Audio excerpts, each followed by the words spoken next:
Hello, everybody. I hope you are well. Today we are exploring one more argument made by the public to defend the exploitation and slaughter of sentient animals, specifically in animal agriculture. The public at large often claims that they buy the meat from a small local slaughterhouse that kills animals humanely. And although that statement can be rejected at hand due to its absurdity, since the unjustified taking of sentient life still happens in that scenario, I think, or I might be wrong, that this argument can be debunked on the factual basis as well. That's why today I'm joined by Doug Ma, a former slaughterhouse worker turned vegan activist, who is in the past worked in both small slaughterhouse and a large industrial one. Hi, Doug. Hi there. So everybody tell us if you can hear us, first of all, before we start this endeavor. Doug, I realize that perhaps this might be somewhat hard on you at times, so please let me know if I'm overstepping boundaries. I don't want to re-trigger you or something like that before we start. Okay, so we are heard extensively. So can you give us a bit of an introduction on who you are and how you got here?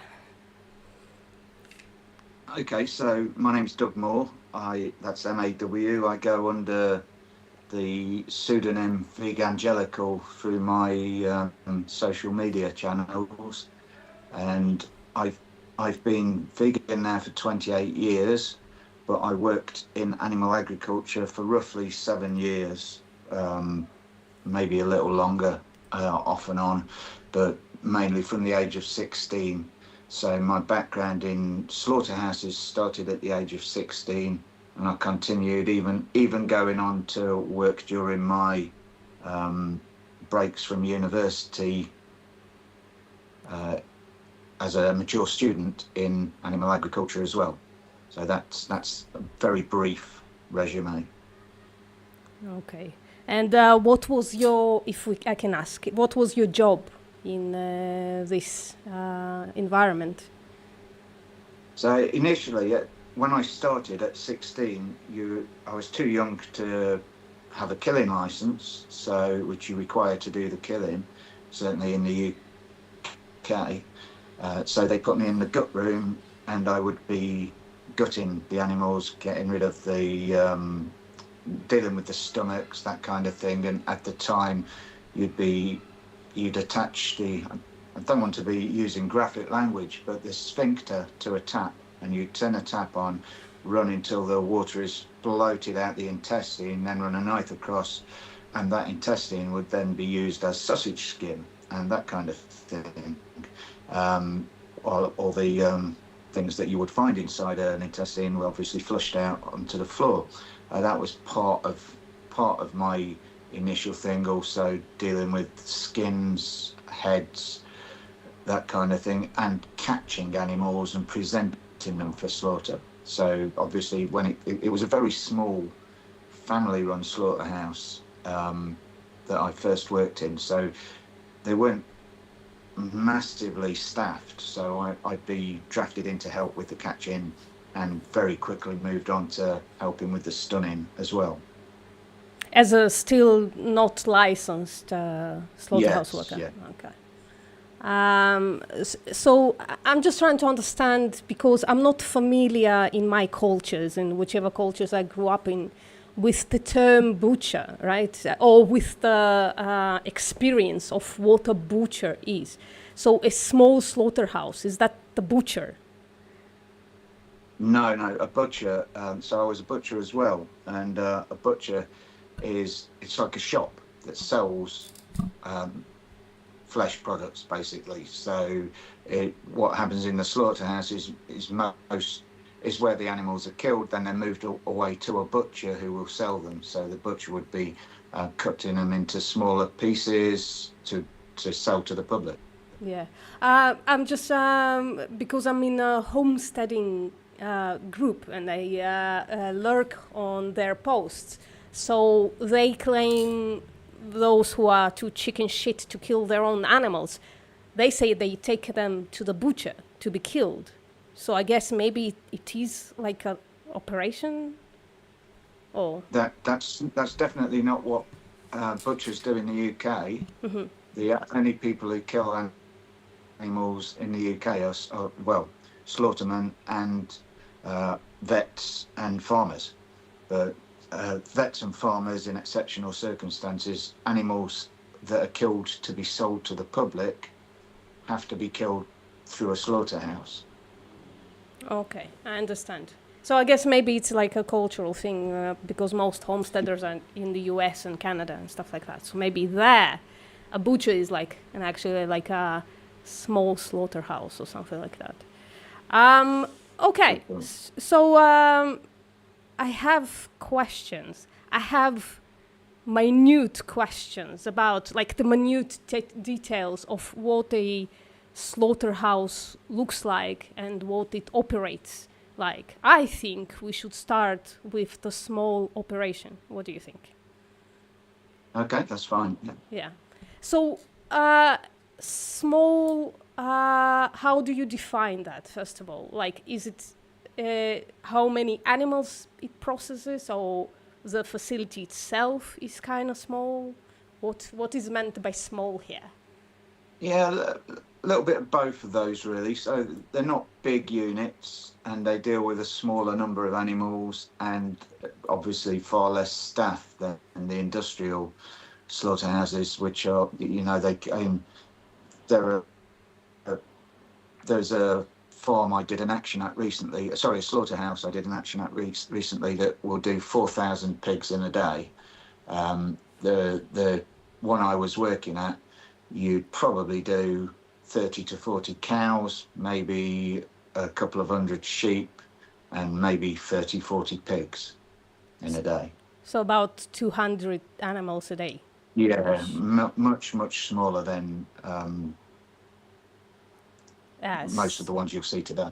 It's still like a huge amount of individuals, but that's me injecting my own vegan bias into this. All right. So, how many staff were there? In that first one, there would probably have been. Let me cast my mind back. There would have been probably 8 staff.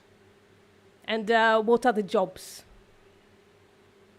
So you got your slaughterman, and on any given day, one person or 2 people might be doing that in that small scale one.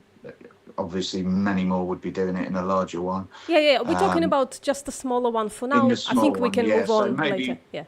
On a typical day, just one person would be doing the killing. A couple of people, 3 maybe, would be doing the stunning. Oh wow! And so what would happen? It's probably easier to talk you through the process. So the animals will come in. Someone's getting them off the trucks or out of the lairage area into the slaughterhouse and into the holding areas.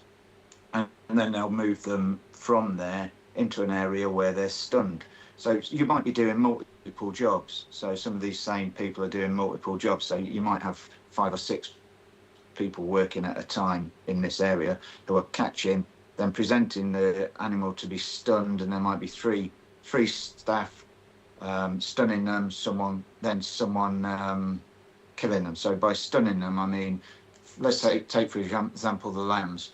I might have been, when I first started, bringing them out of the run, turning them upside down, presenting them on a rack where someone will apply electric prongs to their temples, which is supposed to stun them. Then when they're in a stunned state, someone else will run the knife across their throat, and that's what kills them.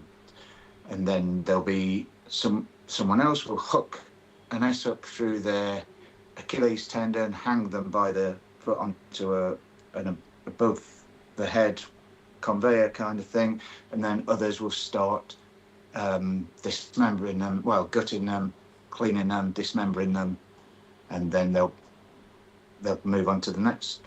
So that might be maybe 6 people involved in that process. Okay, and 2 more? Yeah, the 8 at that place wouldn't have all been working on the same days, or would come in later to do the butchering, which they might. Some animals are butchered in a slaughterhouse.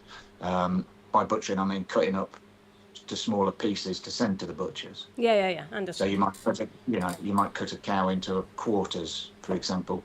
So your hindquarters and your forequarters, and then hang them in the freezer, ready to be taken away to the slaughterhouse. And probably the other 2 who aren't working at that point might be driving one of the wagons and someone helping them to the butchers.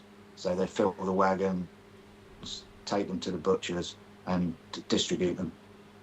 Okay. And how long was the slaughterhouse operational? What was the shift length, I guess, what I'm asking? It was an early start, so we'd quite often be in at 5:30 in the morning, and probably finish, depending on what time of year and what animals were coming in, probably finish about 4 p.m. So a long day, but you'd have a lunch break and breaks between the animal deliveries, kind of. So you wouldn't have a set break. It'd be just when was convenient based on the animals that came in. Yeah. And so the lorry comes in, and there's a docking place, right? Where the animals are taken off the truck and put somewhere. So the question is, how much of the slaughterhouse place is the outside, and how much of it is the inside? Do you understand what I'm asking? It's kind of weird, the question. Yeah, no, I know what you mean. I mean, the inside's quite small comparatively, and there are holding areas which you might consider the inside of a slaughterhouse, but mostly animals are brought there, and it's a very quick turnaround, so they wouldn't be in there a particularly long time. The only time is if they're delivered in the evening. They might be held in the field attached to the slaughterhouse overnight. That's called lairage, and then moved into a holding area within the building. Particularly pigs, they'd be inside rather than outside. But most of the space for the slaughterhouse is outside. Okay, and sorry, I'm just fixing a mistake I made. There you go. The holding area. Can you describe what that looks like? Just imagine kind of like a barn kind of thing with a gate. A gate as an access in from the yard, so from outside, and a gate internally that leads toward the slaughter floor. Okay, so it's it might have a bit of hay on the floor, and occasionally there might be something in it to distract the animals, maybe a trough or something. Okay, so they are brought from the truck. They are entering this holding area, and they are going in the other end to the slaughter area, right? Yeah, and it's in that particular slaughterhouse. It's a very tight space, so you're not talking big distances. The holding area to then the run, which is like a narrow alleyway which leads to the slaughter floor. You're only talking maybe 15-20 feet distance from the slaughter floor to the holding area. So about 5 to 6.5 meters for people like me who are. Yeah. I don't understand meters, so sorry. Yeah, that's fine. So 5-6 meters. That's the length of my room, right here, and that's a big room. Okay. Yeah, it's not big. Yeah. Yeah, I understand. So are they allowed? So how long do the animals spend in the holding area? Because as I understand, the gold standard is to keep them around there for a couple of hours to relax Yeah, I mean, it's forgive me for laughing. It's the idea that they're relaxing in there because it's not an environment that any animal could relax in. It's noisy. You can hear and the noises from the animals. I'm going to call it what it is. You can hear the animals screaming when they're being killed and being handled. So those animals are hardly going to be in a state of relaxation. They get very agitated and very worked up, and their behaviours display that. But in answer to your question, they can be held there from anything from 5 minutes right through to 24 hours. Okay.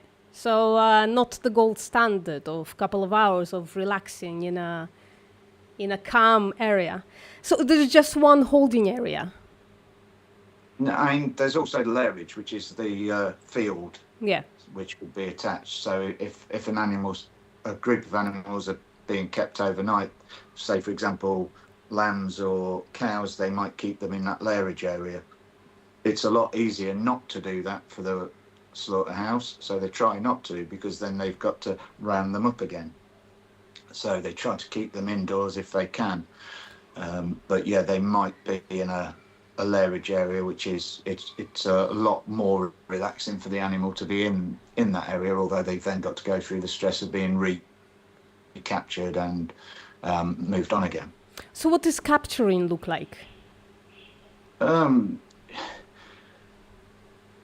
Ushering them from the field into the slaughterhouse, basically. So there'd be a gate, narrow area, and someone would be out there with cattle prods or other tools to encourage them towards that gate. What are those other tools, if you can elaborate a little bit? Just sticks or anything to hand, really. Anything you can prod or encourage them with. And animals don't like to go towards something that they're afraid of. So if you're waving a stick in front of them, they might move away from that. Yeah. And so and the idea is to get from their flanks and behind them to encourage them forward. And occasionally the worker, if there's an animal trying to turn around, will use a cattle prod to their rump or whatever to move them forward and discourage them from turning round. Yeah. Was there ever a situation where an animal really, really, really didn't want to go in there, and like more drastic measures had to be taken? Yes, several times. I mean,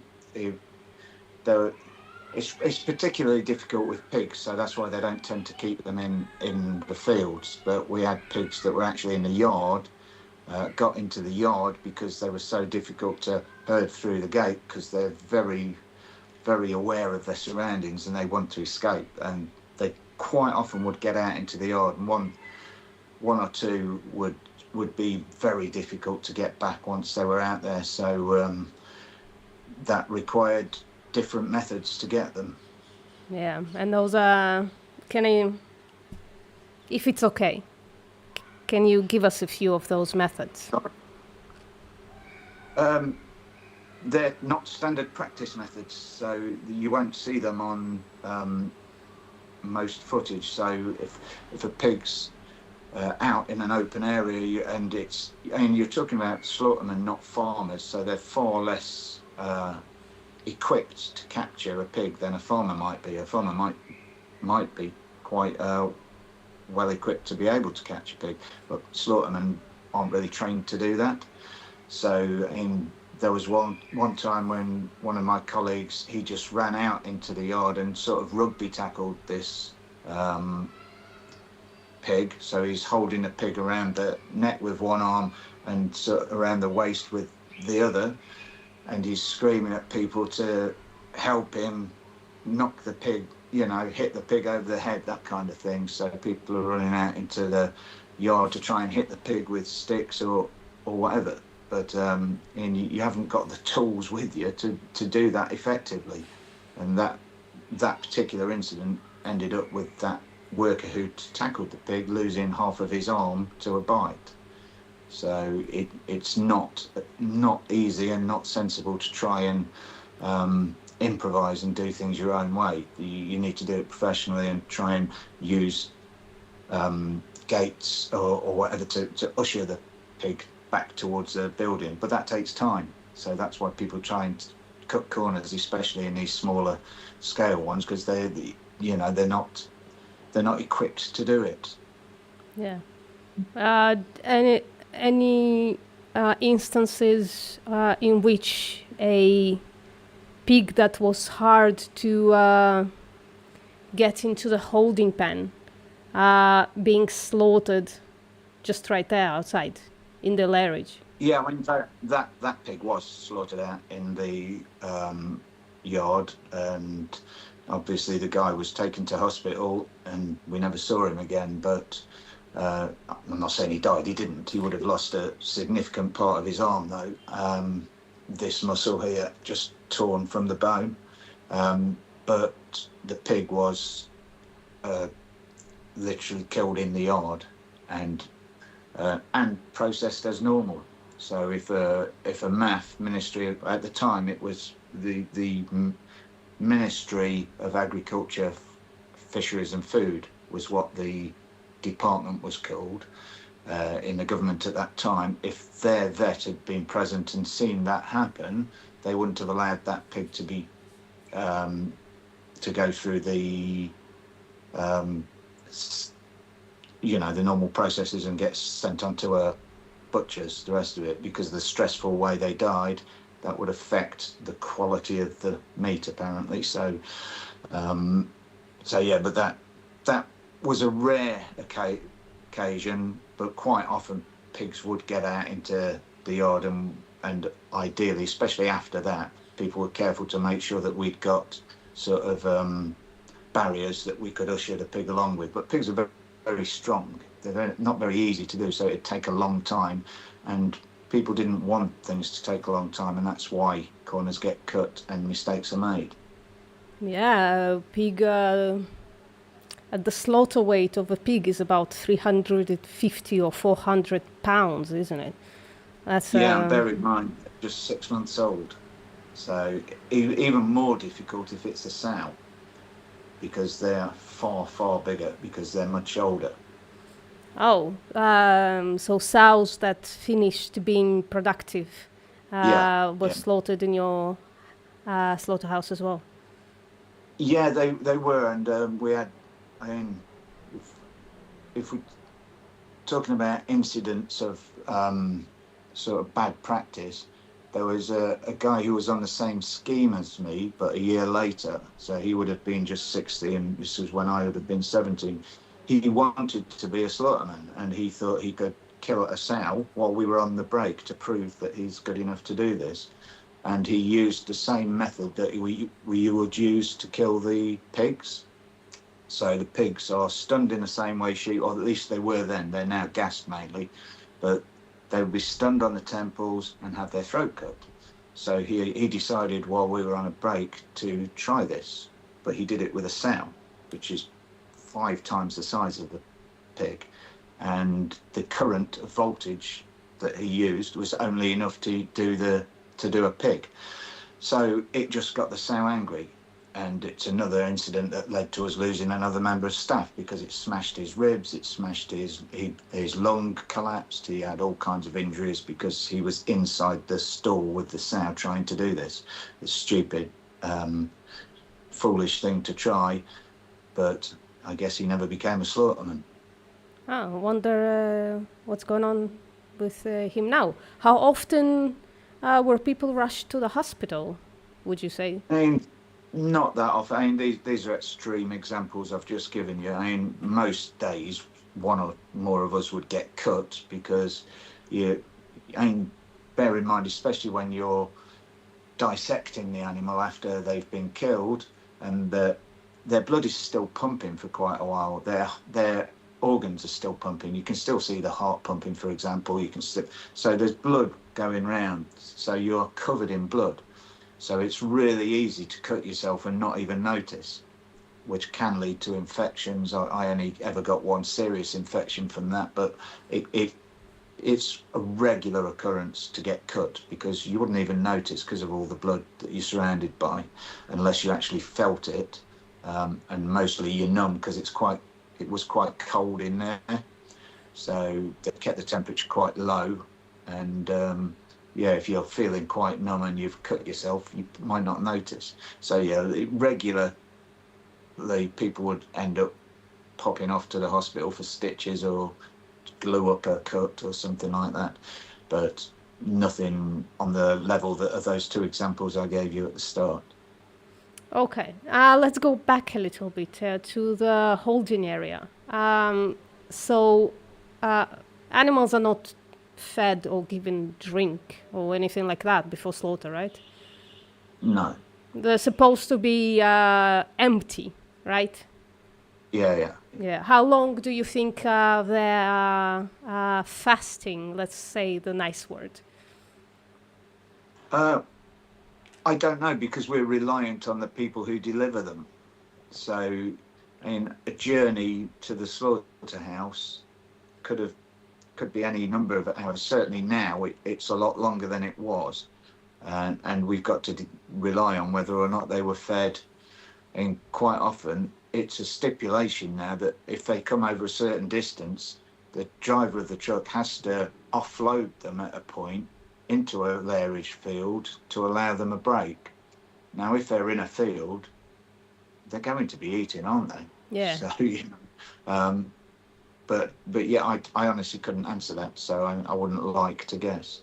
Okay, well, I guess we'll get there when we get to the processing part. I'm still trying to ask the questions about the holding area. I think it's important to know all the details because I think knowledge is power. Although whether somebody says that the slaughterhouse is small or large, it's a slaughterhouse and the animal is losing their life. But I think if people like me are often called townies, right? The vegan people are often told that we don't know what we're talking about. And although I have raised animals when I was a child, we had a chicken coop. I've never been to a slaughterhouse. I don't know all this. There's a bit of a sound. I don't know. Yeah, sorry, a motorbike just went past. That's right. I don't know the details, and it irks me that I don't know the details, because then it's easy to dismiss me as someone who says, I don't know, whatever claim about the difference between small slaughterhouses and large, right? Yeah, I think you find, because I do a lot of outreach now, and when people say this isn't what happens, and I say, well, hang on, I've worked in these places. There's nothing on this footage I'm showing that isn't standard practice. And in fact, the reality is much worse than what we're showing, because we're only showing standard practice, because we want people to see the reality of their best practice. We're not trying to show them the bad apples, as it were. We want them to see the results of the best. So when people say this isn't what happens, and I point out, actually, show me anything on this that isn't true, because I've done this job and I know they change the goalposts and they talk about something different. Yeah. So even if you had got that experience, you'd find they'd just move on to a different subject. All right, you want to stop? No, let's continue. I'm joking. I'm sorry. I'm trying to keep the spirits up, because otherwise we're all going to start crying, aren't we? Okay, so the holding area, the animals are held there for anywhere from 5 minutes to 24 hours. Yeah. How many animals are put in the area? Like, how dense is the population there, is the question, I guess. There's the area where they'll come in, and they'll come into the holding area, and as many as possible will go into the next area, which is the catching area, where they're then taken onto the slaughterhouse floor. So the most you can get in there at one time in that small scale slaughterhouse would be maybe 60 lambs, probably just half a dozen to a dozen cows, or maybe 30 pigs. But the pigs had a separate holding area anyway, so they were always kept separate. There was a separate part of the slaughterhouse for the pigs. Why? But yeah, it wasn't just they don't keep well in holding areas at all. Although I know they are kept in them now. The slaughterhouse I broke into recently and did a demonstration at, there were hundreds of pigs, probably thousands, held in there overnight. You could hear them from some distance away. There are absolutely loads of them. So they do that. But I know that when I was working in these places, they didn't like to hold pigs inside because they get very stressed. They bite one another. It's not an ideal place for them. They get far more stressed out than the lambs or even the cows. Right. Very dark question. What happens to pigs that are beaten more than usual, I guess, or get damaged more than usual in the holding area? Is there the question is any animal ever rejected from the standard of slaughter? They will all still be slaughtered. So regardless, what would then happen is if there's a ministry vet on site, which is supposed to be inspecting all the carcasses, they would reject any that they believe are substandard, as it were. So quite often you find cancerous growths, tumours, all kinds of things like that. So what we were encouraged to do was to cut them out. So even as a butcher as well, when we received them as at the butchers, you just cut out any tumours or pus, nodules, that kind of thing, because obviously it doesn't look pleasant to the customer. So you didn't worry about the rest of the flesh, you just cut out that particular part. So if the vet spotted that and decided it's not suitable for human consumption, they would reject them. Okay. But they would all be slaughtered. Yeah. Well, yeah, that was a silly question on my part.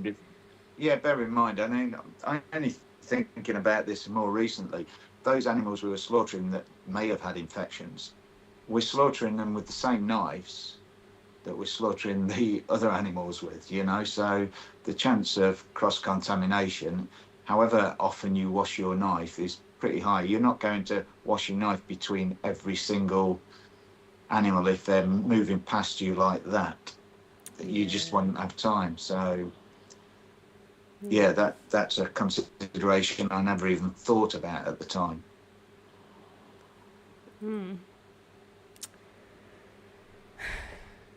Yeah, okay. So animals are in a holding area. What's the temperature in a holding area? No idea. It's certainly, it depends on the time of year because it's fairly open, fairly exposed. I mean, it's connected to the outside, so it would be dependent on the temperature outside. It'd be slightly warmer than outside because, it's sheltered. But the temperature at that initial slaughterhouse, that wasn't regulated in any way. It was just dependent on what the temperature was outside, which I guess is probably more natural because those animals would have been exposed to the elements prior to coming there. Okay, so it's not a cooled area. It's just the same temperature as the rest of the place. Yeah. Okay. So there's a run. How many animals at the same time are taken into the run? Or is it like filled up and then they take one animal away and so forth? Yeah, that's exactly it. So on my first day, I remember going into the run and it was lambs and they were all at one end and I had to sort of wade in at the start and just grab one. There's a way of holding a lamb that's effective. So they've got a soft spot on the back of their neck and a soft spot just above the groin area. So one hand on that, one on the other, and then you carry them out, and it's sort of a gate into the slaughterhouse floor that sort of kicks open and falls back on itself, so that the others don't get out, and then present them for the guy to stun them and cut their throat, and then back into that run. And eventually it gets emptier and emptier until there are only a few left. And I quickly learned that it's not sensible to leave the ones that have horns to the end, because every one of them tries to escape. So they're trying to run past you or jump past you, and the ones with the horns can cause a lot more damage if they catch you than those without. So I quickly learned to get in the run and grab the ones with the horns first, because they could do less damage that way. But they were all trying to escape, whether it be trying to squirm past you or when it was full, or trying to back up to the end of the run and then run as fast as they could and try and jump past you. So that's pretty much how the run worked. On the cows, it's different. So they've got a long run, and that would be one at a time, and they'd be like a trap door that opens upwards. Get them through that, walk them along to the kill box, and then once in there, that door shuts behind them and they're trapped in. Someone on a high stool at the other end with the captive bolt gun ready to shoot them. So there are different runs for cows and for lambs. Yeah. Okay. Yeah. And both are from the same door, though. It's just No. So when I say holding area, the holding areas for the lambs, for the pigs, and for the cows were all different areas, but okay. The lambs and the cows were kind of next to each other, so they weren't deliberately kept apart as such. They just weren't in quite the same space. They could see each other, but the pigs kept in an entirely different part. I understand. You mentioned that the holding area and the run are very loud. Is it only the slaughtered animals, or is there another noise in there?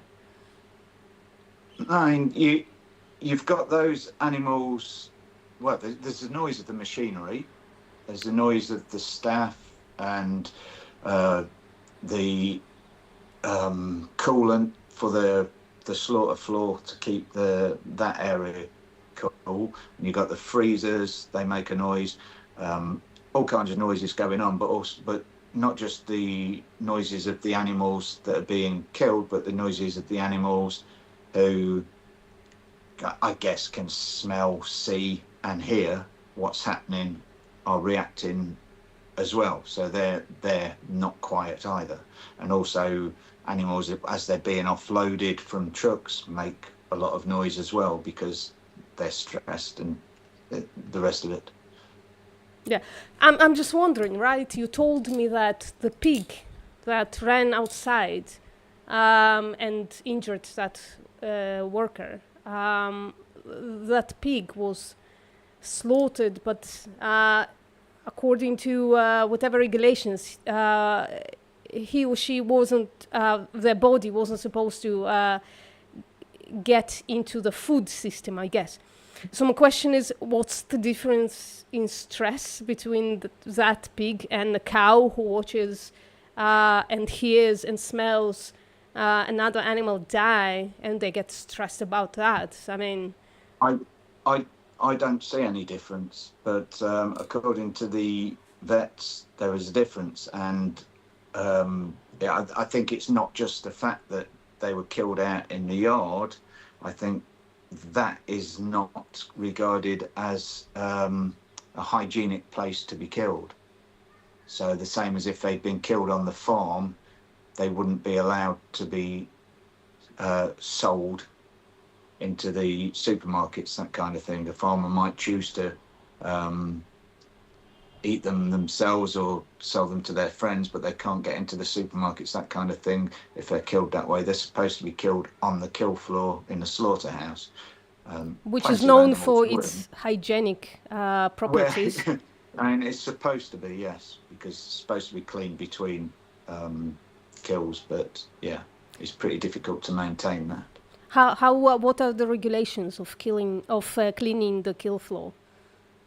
I don't know what the regulations are, but sort of we were always told it if we'd been killing lambs, for example, and then we had cows up next, we had to clean it down before doing the cows, and that didn't always happen because you just didn't have time, because cows would be ushered along while you were still killing the lambs. So it wasn't always possible to do that, but we were told to do that. Whether it was a regulation, I couldn't tell you. And on the occasion that you actually cleaned it, what did that look like? Yeah, it's obviously there's a lot of blood and guts all over the place and bits of bone and that kind of thing. But when it's cleaned up, you can because of the materials of the floor and the walls, it was fairly easy to clean with pressure. So so just pressure water, no cleaning supplies? Exactly. And there were drainage things which drain it away into vats. There was another small family-run one I worked at where it actually went out into the drainage in the street. So occasionally you'd see blood bubbling up out of the drains in the street, and that was bizarrely quite right next to a school. But yeah, that first one I worked at, that would be drained into vats, and it was in a farm, rural location, so it didn't have those same issues. We are told all the time to not show gruesome stuff to children, so I don't know what happened there.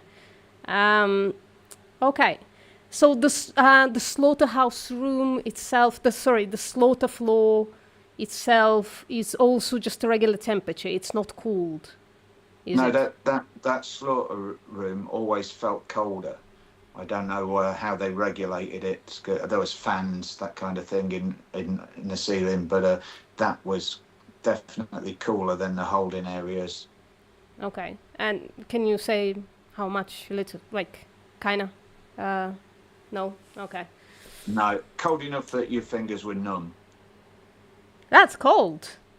Yeah. Did any of you ever complain about it being that cold? And you didn't, when you were working busy, you didn't really feel it. So you soon get warm. So you're actually quite pleased it's cool after a while. I understand. It's when you first start, it's unpleasant. Okay.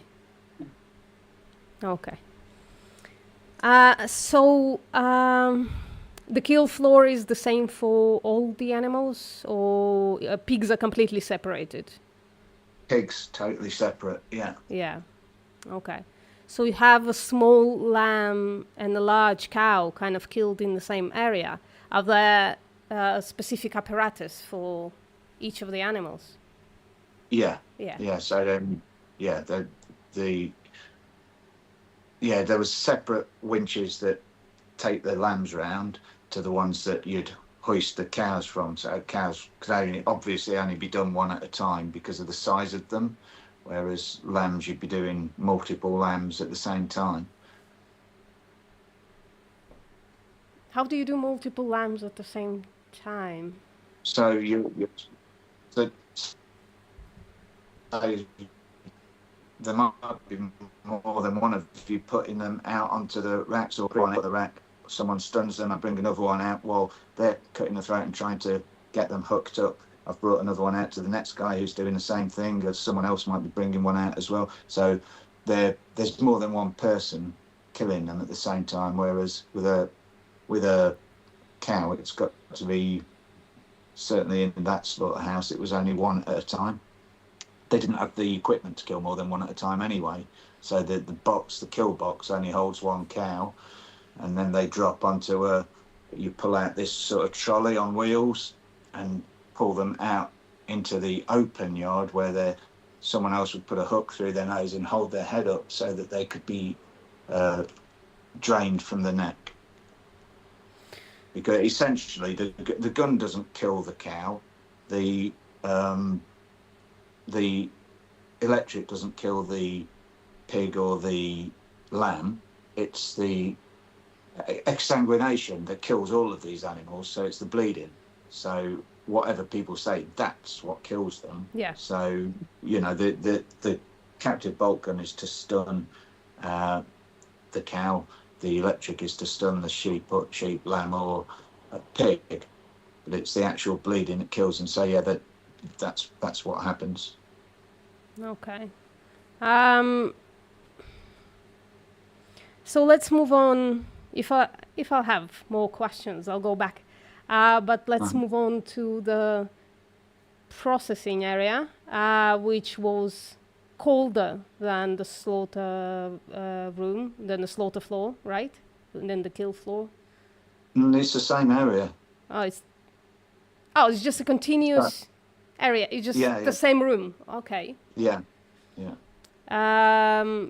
And how many? So the same people that presented the animal for slaughter, they would then cut them open. And depending, it depends how busy it is. So then, if there was a lot of animals coming in, that would continue, while other people were processing, sort of a few yards away from them. Okay, so how long between the cutting of the neck and the beginning of the processing? Oh, almost immediate. Minute, 2 minutes, depending on the animal. But usually you'd be, like I said, when you're processing, you've still got muscle twitches, you've still got organs pumping, and you can still see the blood. So if you cut vein area, for example, the spurt, because they're still pumping. So it's that soon after having their throat cut and being killed that they are being processed. So it's fairly quick. And how would you check if an animal is actually already dead? Difficult. Sometimes they weren't. So because there are involuntary muscle reactions that happen post-mortem. So you would see a cow kicking, for example, after they're dead, and in the same way you see famously chickens running around after they've been beheaded. So we know that they're dead, yet they still move. But occasionally, this happened more with pigs than other animals. They might be processed before they were dead, and that can be for any number of reasons. But you realise they're not dead because of their reactions. So it might be the eye movement, might be the vocalizations, that kind of thing.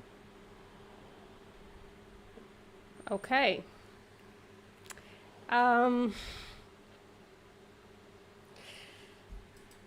Okay. So, but how would you, is there something that you're supposed to do to check if they're alive or not? Well, you're supposed to kill them, you know. And if I can give an example as to how it might go wrong, because this is probably, I should warn anyone watching, this is particularly disturbing. So, you know, fair warning for that. So when you're killing the pigs in that separate room, I can only describe that as chaos. So there are a couple of people walking around stunning animals, someone else might be cutting their throats, and someone hooking them up to then drop them into the scalding tank, because with pigs they have really hard hair that the scalding tank is supposed to loosen and supple up before you then take them to the processing part. And at that processing stage, that's where they join the other animals, so they'd be in the same area then as the lambs and the cows. They're all processed in the same area. But one example that still haunts me today and causes me sleepless nights, actually, and probably impacted me more than any, was this one occasion we were doing the pigs, and one had been hooked up, and it was I say it, sorry, I shouldn't use that word. I've Sorry. trained myself to stop saying it, because animals are individuals, not objects. This pig was thrashing around and making vocalizations just as he was about to be dropped into the scalding tank. And there are two more on the line behind him coming in. So the guy whose job it is to drop them into the scalding tank is stood up there, and he's got to make a decision. Does he stop the line and get someone to properly kill this pig before he drops them in the tank, or does he go ahead? And he made the decision to carry on and not hold up the line. So this pig has gone into the scalding tank, and I know there's plenty of occasions where this has been filmed and shown on YouTube and various other formats when it's happened to other pigs. So I know it's not a one-off, but it's the only time I saw it. This pig was dropped into a scalding tank, fully conscious. And the reason this has happened is because there's so much blood lying around. People thought that they'd cut the throats of all the pigs. So they're all covered in blood. They're often stunned and then recover, because you can't, as I said, it's just a writhing mass of pigs. You don't know which one, because they're not done one at a time. You don't know which ones have been stunned once they're moving around. You know, it's hard to keep track. So that's why this had happened. And the animal going into that scalding tank, pigs are notoriously noisy. So when they're being offloaded from trucks, you can hear them from the street. So those people who do vigils will know that it's quite a horrible noise to hear. They make a different stressed noise when they're in a holding area, and when they're being handled or moved along, they sound quite stressful. Never in my life have I heard a scream like the noise I heard from that pig in that scalding tank. And yeah, it's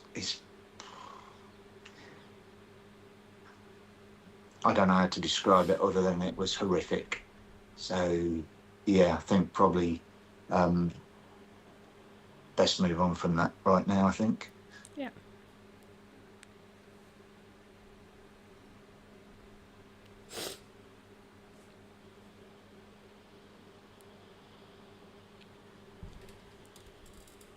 Sorry, I need a second. Yeah, me too. Yeah.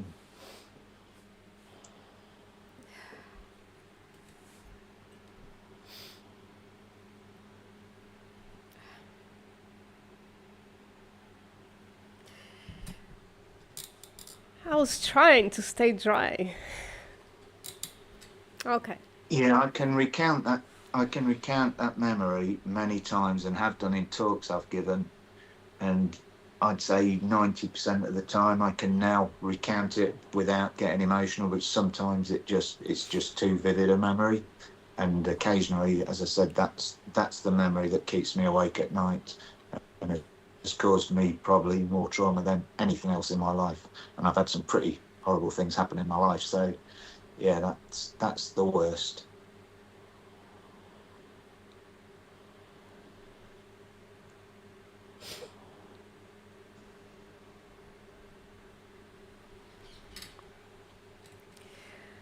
Okay. Okay.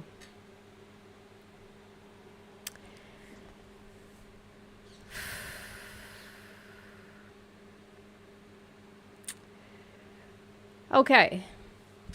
I can do this. It's all right. Yeah, I think one way of moving on is to use a sort of related, less personal example. So I didn't know this to be the case, and I googled it because I thought it might not be true, but it turns out it is. So you know the screams of the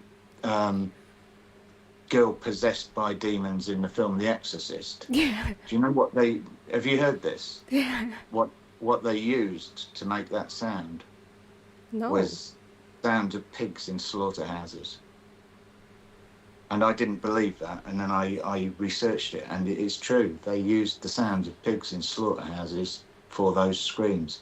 So yeah, that's that kind of moves us away from the personal and hopefully gets us through this. Yeah. I appreciate you, Doug. I'm the one supposed to take care of your well-being. So, but I appreciate you taking care of mine for a second. That didn't help, though. Oh, sorry. Yeah. Oh, okay. I can do this. I can do this. Okay. So, I'm gonna skip it away, but then we're coming back. There's no choice. We have a mission. Yeah. How long did you work in that slaughterhouse? That one was 2 years. So from 16 to 18. Yeah. Yeah. And when can you legally get a kill license? Well, 18. I can't remember if that changed from 21 to 18 at some point, but it was 18 while I was there. Okay. And what does that take to get a killing license? You basically just have to go through a course and show people how you do it. And to be fair, I actually think at 16 I'd have probably done it better than many of the people I saw who'd been doing it for a long time, because they became so I guess desensitized to what they were doing that they were lax and didn't do things properly. So I think because I was watching how things were done and seeing how effective or ineffective different people were doing it, I think at 16 I'd have probably made a better job of it than. I'm glad I didn't. Yeah. Because of the trauma it builds up, but I think I probably could have done a better job than many of the people I saw doing it. Okay. And what does that mean, effective or ineffective? What is the effectiveness of? So people get slack and just don't really take the time to do things properly. So there's a spot on a cow's head, for example, the soft spot where you're supposed to put the bolt. Yeah. And if that goes in correctly, and then the pithing rod, which are now banned since BSE came out, but they used to use a pithing rod, which is a metal rod, so that the bolt would basically shoot a hole in the cow's skull about that deep, and then the pithing rod, which is about that long, would you ram it up and down, and that sort of mashes the brain a bit, the part of the brain that desensitizes the cow, so that they're supposed to just lose consciousness. So if you get the spot right, that's how that's supposed to work. And then the cow would just drop to the floor. Quite often they'd just be lax and get the wrong area, so you just see a distressed cow not properly desensitized as they hit the floor, because it was enough to make them collapse, but not enough to make them insensible or unconscious.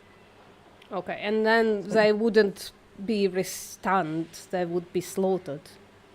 They'd still be, yeah, exactly. So they'd be pulled out on the trolley, and having been the person who's done that's really annoying for the person who's pulling out the trolley as well, because that cow is kicking a lot more, and you can get seriously injured by a very large animal kicking at you. So there's ways you have to place yourself to prevent yourself from getting injured. So you're trying to pull this heavy trolley out to the area where they get their throat cut without getting injured yourself. And if they've not been stunned properly, that's a lot harder than if they have. How long do you have to move the trolley from the stunning place to the cutting place? Seconds. Oh, it's just a little bit. Yeah. And it's only a few feet. Okay. Why is it not the same area? Because I've seen before in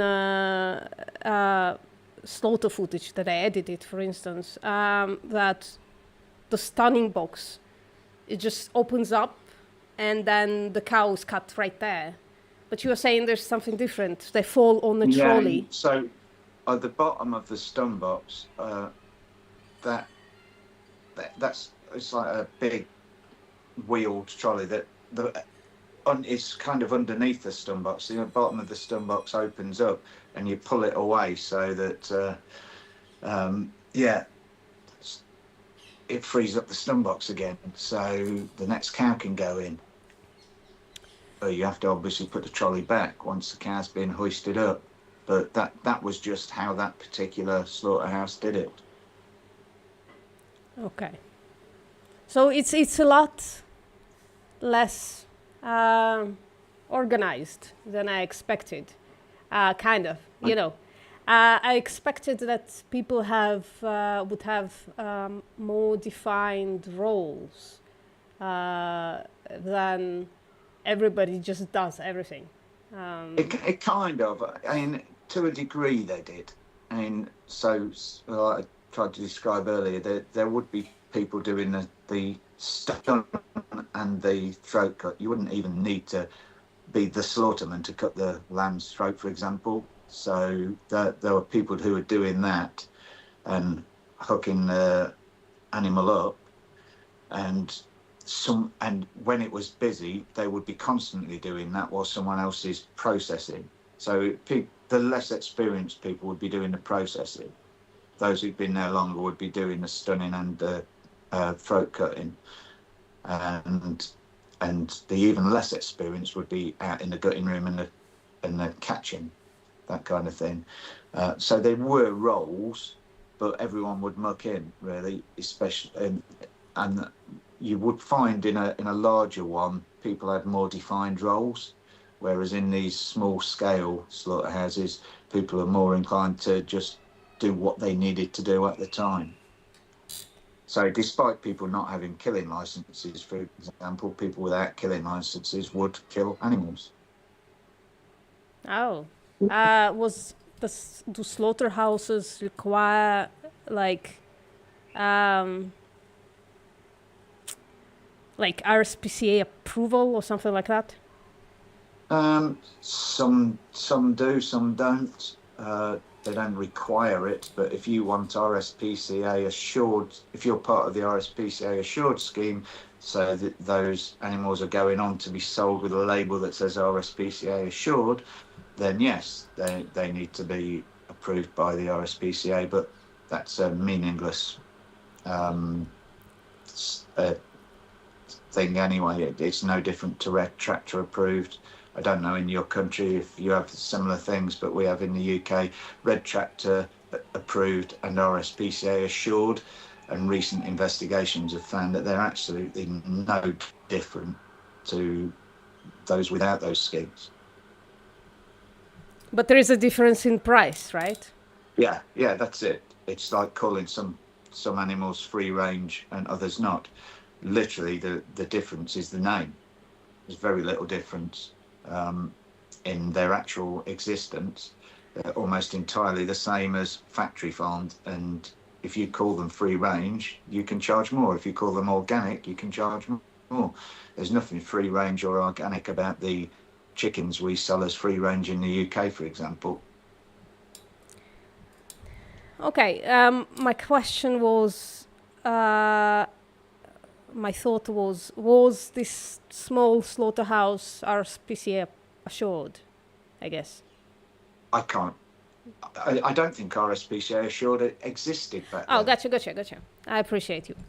Okay, so that doesn't matter. I was just thinking, what are the frequency with which somebody looked in to see if this slaughterhouse was working according to regulations or whatever? We did have inspections. So, as I mentioned earlier, the MAF inspector was supposed to stamp, because they stamp all of the carcasses, but they probably come in for about half an hour to an hour twice a week, and that was it. So they'd be sort of seen. They're supposed to come in unannounced, but we always knew when they were coming. So we'd always be told to make sure you do things properly, because Jeff from MAF or whoever he might be is coming in this morning. So we'd know that we've got to do things by the book. And what does that mean? Exactly as standard practice. If you couldn't be seen, for example, to be cutting out tumours while the vet's there. You couldn't be seen to be um, mishandling animals while the vet's there. So quite often, to make shortcuts, people would mishandle animals. People got frustrated because they were in a rush. They wanted to finish. They wanted to go home. So if an animal's not cooperating, people were violent towards animals. People would be unpleasant and do some horrible things. Okay, let's make everybody cry. So what does processing a lamb look like? Processing lamb. Yeah, So, after the lamb was killed and bled out. okay, so yeah, they're hung up by their back legs, and you'd open up the stomach with a boning knife and then peel back the fleece and take the skin off, take the fleece off, and then you'd remove all the organs. They'd be put in a separate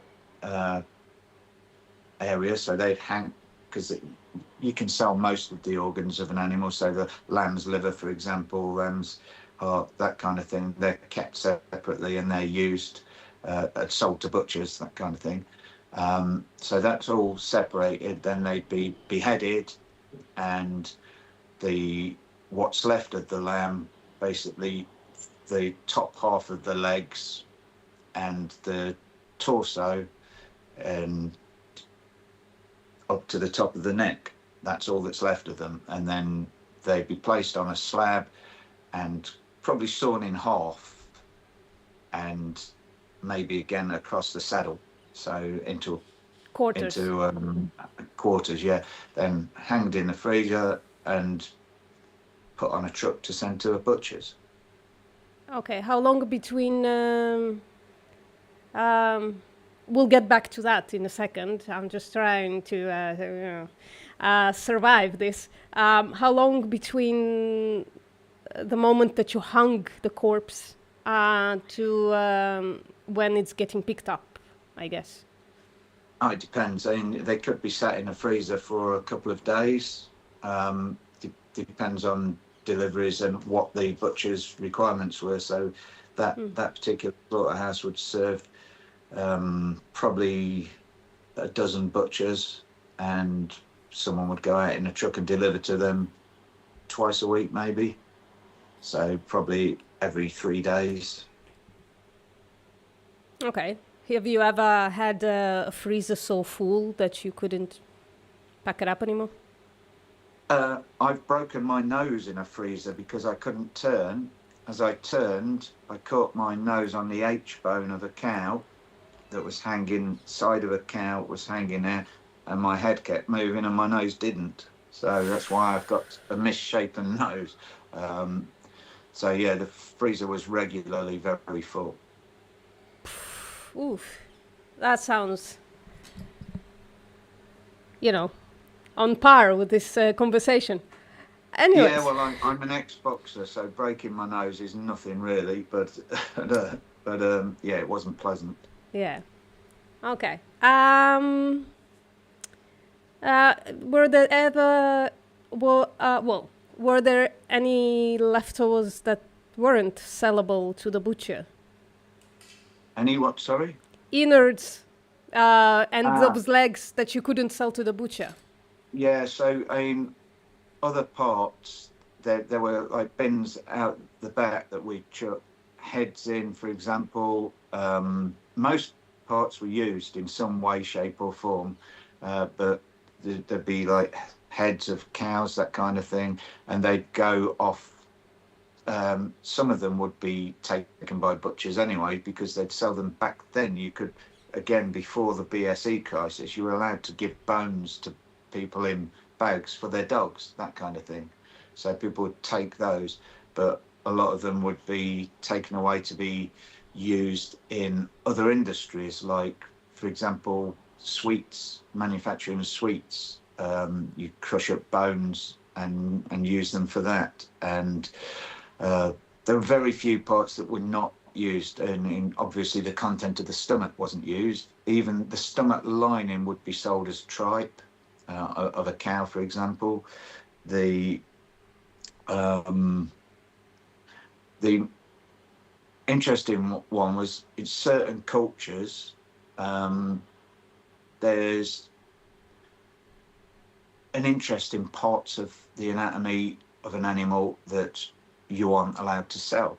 So we'd have people come in from a local, I won't name cultures because I don't want to sound like I'm being prejudiced against any culture, but someone from a particular group might come in and ask for the penises, for example, of bulls. It's or Liver horses. King. I know you can say Liver King. Liver King wanted some penises. Okay, well, yeah, I don't know. I don't really follow him, but yeah. So sometimes we in these smaller places we would occasionally kill a horse as well, or a donkey, and the same thing. They'd want the penises, and yeah, they I don't know if they thought it made them more macho or what. I don't know. I'm no understanding of that reason. But the other thing we'd have, which is really interesting, I've never thought of it till I worked in a slaughterhouse. So that first slaughterhouse I worked in, that very small one, we occasionally had the army come in, and they would come in and they'd ask for the lights, which is the internal organs of the pigs. Even though you could sell them, you couldn't sell the lungs, but you could sell other parts. So they'd ask for the lights, which is lungs and other organs attached to that area, the esophagus, that kind of thing.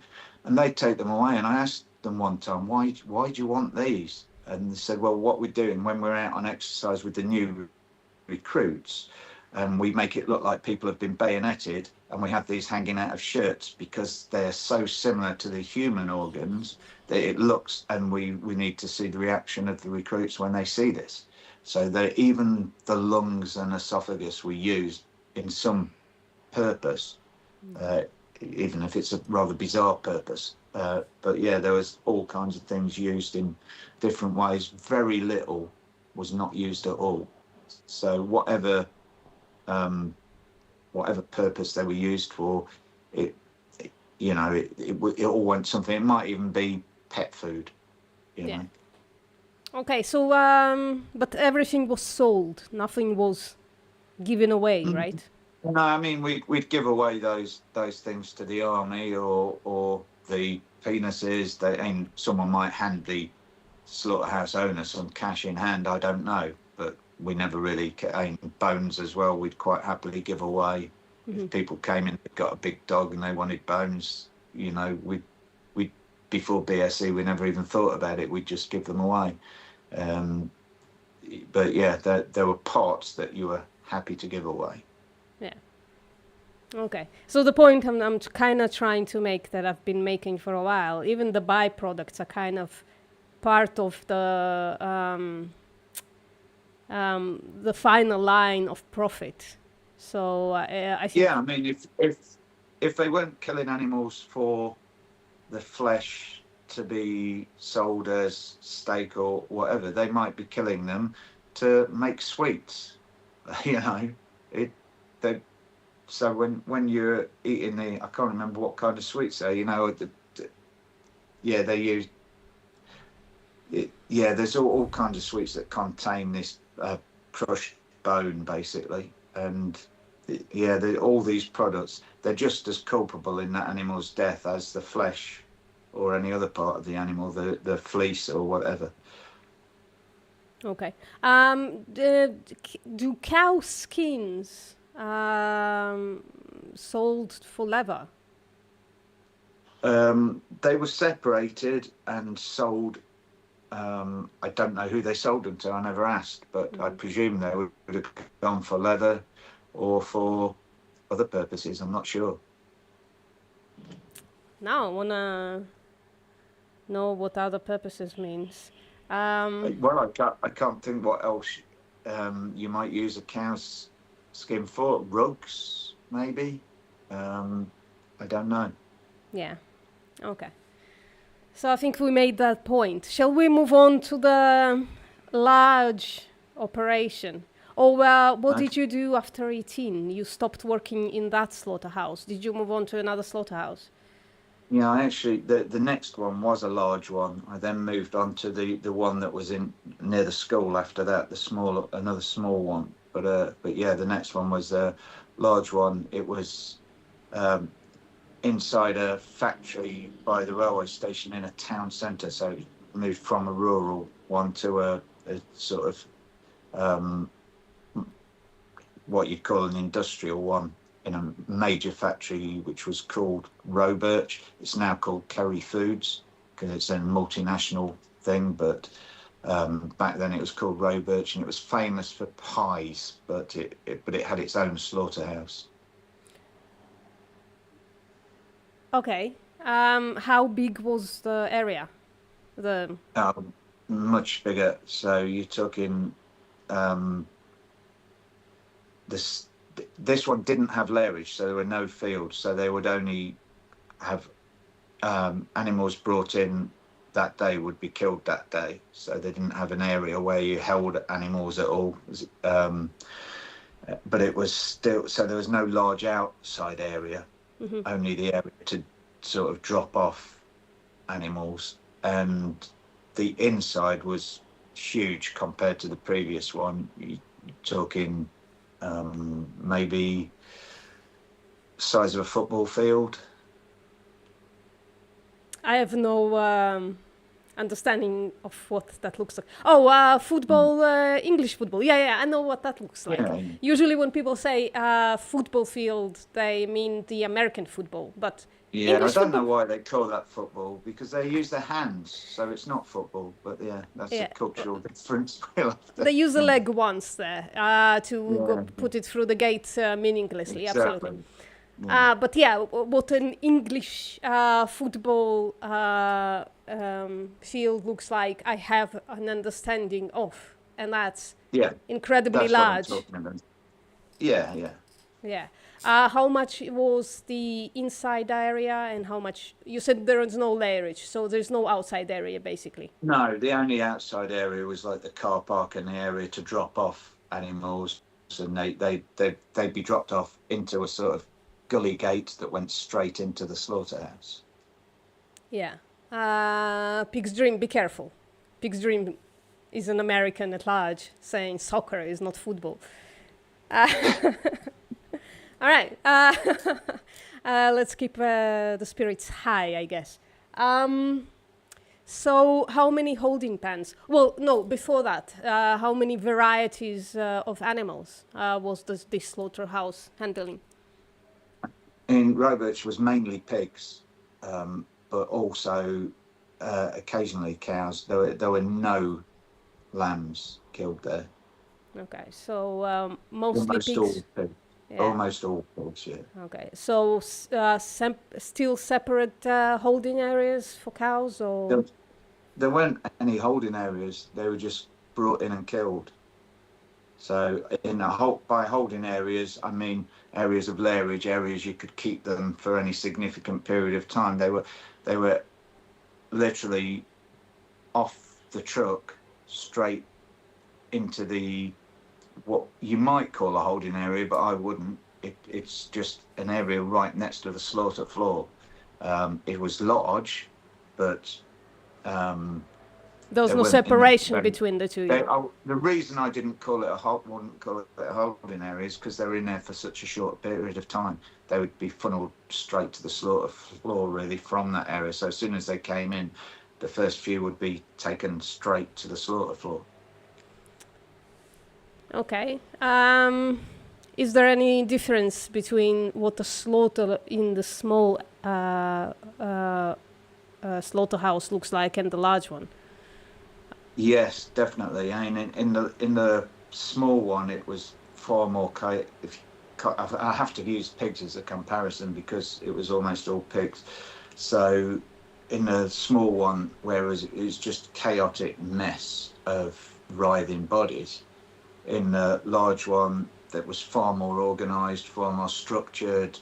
People had specific jobs, so it would be far less likely for a mistake to be made, and people still mishandled animals and still were rough with them, but there was not the chaos and the associated mistakes with that. So you know, pigs would be killed individually, even though there was more of them. They weren't being killed in a big group together. They first one killed, second one killed, and there might be 10, 20 people killing them. So, but they were killing them individually, if you know what I mean. So there weren't, Yeah. there wasn't one person walking around killing 7 and someone else picking them up. Someone would kill them, someone else would then do the next stage, and they'd be processed. I'm trying to understand what that looks like. So is it like a run, and then at the end of that run, like how do 20 people get each a pig each to kill? How would that work? No, the kind of run in the bigger place held them in place, so they aren't running around. They're not able to move around. They're sort of in. If you imagine like the kill box for the cow, similar to that, but a narrow gully kind of thing. So with a kind of gate that moves behind them, so they can't back up. So they're moving towards the slaughterman in several of these gullies. So there can be several of them, maybe 5, 6, 7, 8, 9, 10, depending on the slaughterhouse at a time. And this is, I mean, things have changed massively now. If you look at slaughterhouses now, they're very different. But then this is what it was. And the person at the front would be stunning them, and they'd move forward, someone would cut their throats, then they'd move forward, someone would put an S-hook through their Achilles and hang them up. They'd be dropped into the scalding tank, which was much wider, and you'd drop. So maybe there'd be 6 going into that scalding tank at the same time. Yeah. And then they pulled it out and processed, cut up, you know, have their organs removed and be dismembered. I have a strange question. I guess maybe it's not strange, but it's like operational a bit. So I apologize in advance. So dead pigs, they're not completely bled before they are put in the scalding water, right? In the scalding tank. Yeah, that's right. I mean, I'm just imagining that this scalding tank would be bloody within 2 or 3 pigs. I'm not. It was definitely not clean. Yeah, it would be full of blood and bits of things that might have floated out from their throat. But yeah, it's supposed to scald them. It's not supposed to clean them. They'd come out of there and they'd be hosed down. So as soon as they come out of there to be processed, the first thing you do was hose them down. Yeah. And then you get someone with a knife scraping the hair off them. So you're hosing them down and scraping the hair off, and then spin them round, cut them up the. Bear in mind, I'm doing this back to front because their head would be downwards. Cut them up towards the groin, okay. And then, you know, cut out the organs. How was the scalding tank remained hot? Like, what was the apparatus there? Well, it's attached to pipes that run, presumably boiling water into it and filters some out, I guess. I don't know, but I wasn't an engineer. I never really looked at it in that way. But it was always hot. You wouldn't want to fall in it, let's put it that way. Yeah. Did people ever get hurt by that? No, I mean, you occasionally get someone scald their hand or elbow or something when they're trying to put the pig in, but, you know, nothing serious. Okay.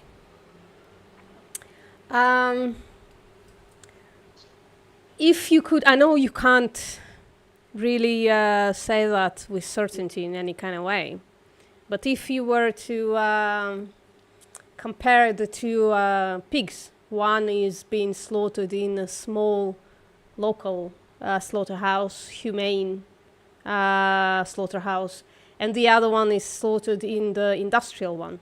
Do you find there would be any difference in experiences or in the possibilities of experiences? Yeah, well, firstly, I'd say there is a difference between small and industrial, but you referred to the small one as humane. Because that's how meat I eaters wouldn't. describe it. That's all I'm doing. Yeah, they're wrong, and I could talk about that later if you like. That there is nothing humane about a small or a large slaughterhouse, um, but there is a huge difference. I'd say the small one is far more stressful and far more horrible for experience for the pig, um, than an industrial one, where it seems a lot more of a slick process. It's certainly not humane, but it's far more slick, um, than and professional than in a smaller scale one. Oh, damn. I was hoping, that the meat eaters were right and it's peak welfare to slaughter animals in a small local Not my slaughterhouse. experience, I'm afraid. Yeah, I'd say it's the other way round, and it's probably worse in a smaller scale. That's my experience with, that's my understanding of small farms as well. I'm becoming, maybe unjustly, but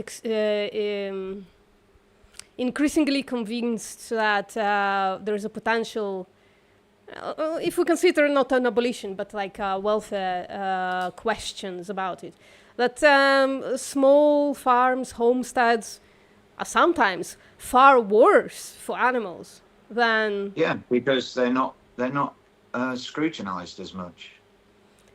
Not That's only part of that, the but reason. there's no vet around usually, and if there is, they're not bothering because it's like 300 quid for a vet for a chicken, so it's better let the chicken die and or kill them, humanely and quickly by. Well, I describe on my Instagram account, Harmsteader, just how humane that looks sometimes. So, Yeah, I know there was some weird things happened in the small slaughterhouse, for example. I mean, so quite often, and this happens in industrial as well, but um, people would bring in a local farmer, because it was so rural, lived in the middle of nowhere. So I grew up in a rural area.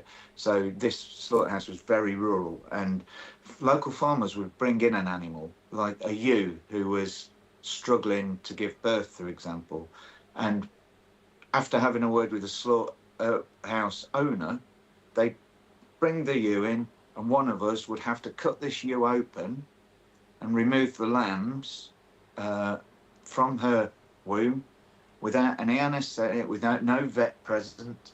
And what we'd do is we'd blow air into the lamb's mouth and nose, swing the lamb round by the feet to try and get air circulating. And if they survive, then they would go back with the farmer, and the ewe would then be slaughtered because, you've just cut her up. And if the lambs didn't survive or were struggling or had some kind of issue, you would knock them, which you might know what it means. Maybe some of you viewers don't. So what you do is, you hold them by the back legs. And this is actually RSPCA approved method of killing piglets as well. So you'd get the lamb and you'd take them by the back feet and you'd smash their skull on the floor or the wall. And these kind of things happen far more frequently at small slaughterhouses, because you can't just turn up at an industrial one if you're a local farmer. You have to go through the same processes as everybody else. So these things happen more frequently at small scale slaughterhouses.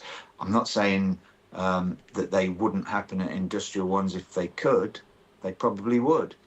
In the same way that quite often when dairy cows come in, they're pregnant, because the nature of why they're in existence for a farmer at all is they need to be pregnant to make milk. So quite often when they're no longer any use to the farmer, they'll send them to the slaughterhouse, or if they're a down dairy cow, they'll be sent to the slaughterhouse. So you'll be cutting open a cow and a calf will fall out. And so they've gone through the whole slaughter process, and then out pops a cow when you're cutting a baby cow, when you're cutting the cow open. And that was a regular occurrence. But they won't have gone full term, so they'll be almost always born dead anyway. But it was never pleasant when that happened, but that happens on both small scale and industrial. So there's similarities, but there are in some of the horrible things that happen, but there are also differences. And I'd say some of the differences in small scale slaughterhouses make them far worse places than the industrial ones. Can you give a few more examples, just to drive it home, just to make everybody cry?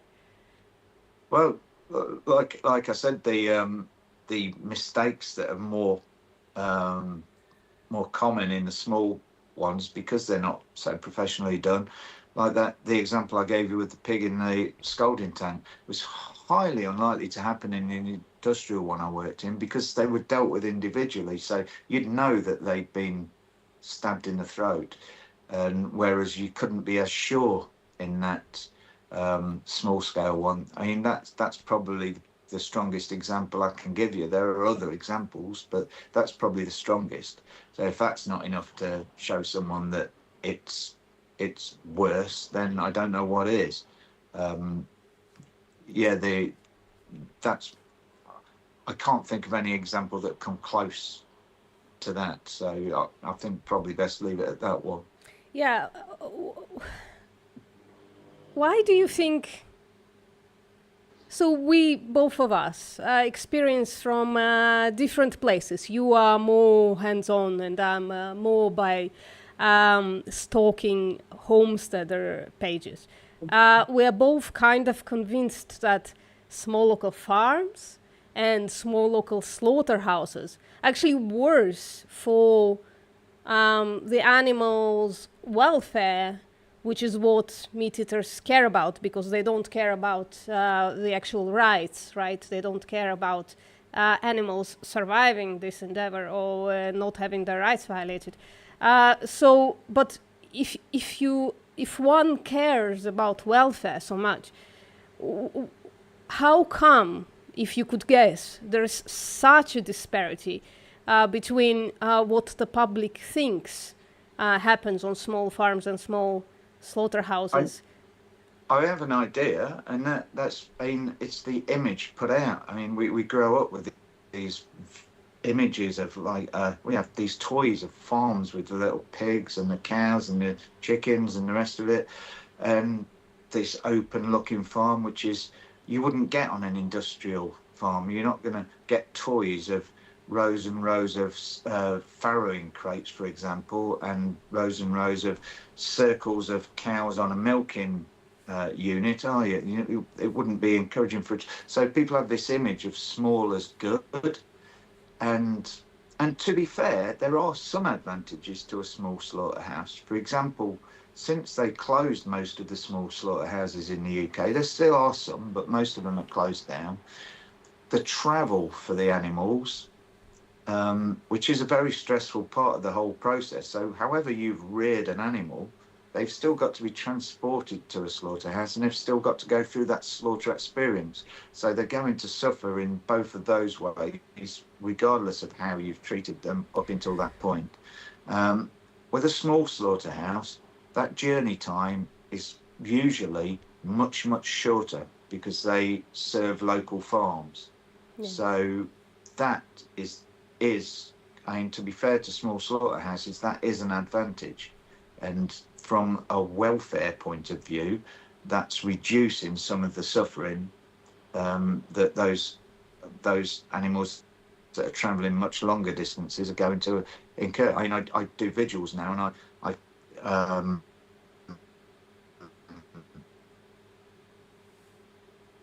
I filmed driving a house fairly local to me that had travelled a long distance, and one of the cows had their hoof stuck in one of the slats out of the top of the truck.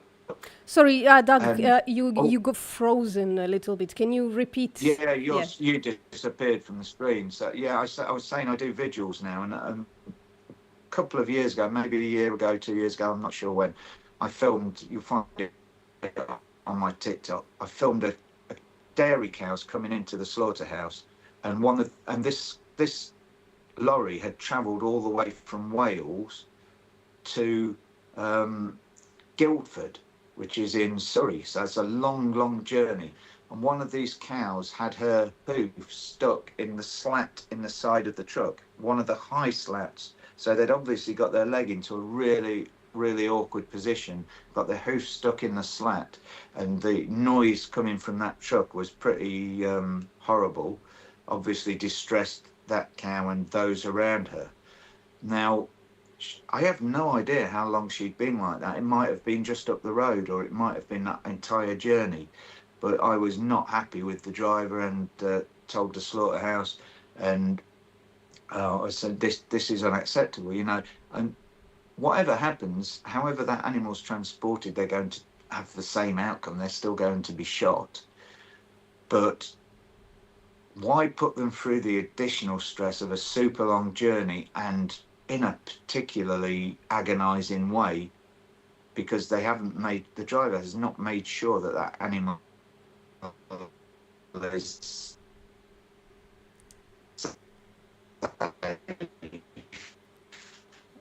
The internet gods are leaving us, for them to Doug. end up like that. So that would be The internet is really freezing up. I see you disappeared, so that's why I just finished as you disappeared there. So yeah. Okay. Yeah, your internet is kind of dropping off really seriously. I have another inquiry, and we'll see where we're going from there, but we might finish off after this. So in the large industrial slaughterhouse, did you kill the sows as well? Yes. Yes. Outside of being much bigger, much heavier, is there another difference between the let's call it what it is, the baby pig being slaughtered and the mother sow who's several years old being slaughtered? Is there like a difference in the animals themselves? I don't know if you understand the question.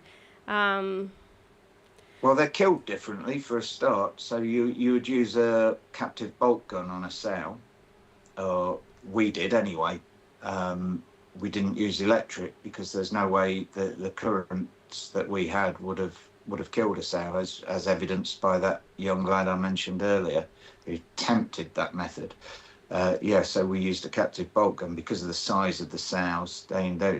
These are enormous animals.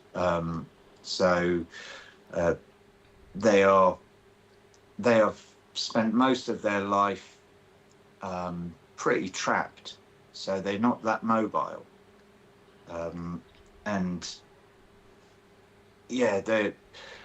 I guess I'd compare them in a way to a downed dairy cow, because I can describe, and I always like to tell people this, so I don't know if you wanted to hear this kind of thing, but there are three main responses to how an animal responds to their imminent death in a slaughterhouse. There's a fourth, and that's what I'm going to come on to. But the three main ones are fear, which is exhibited by trembling, mewling noises, the kind of noises and visible physical behaviours you'd associate with fear, and hiding, crouching away, that kind of thing.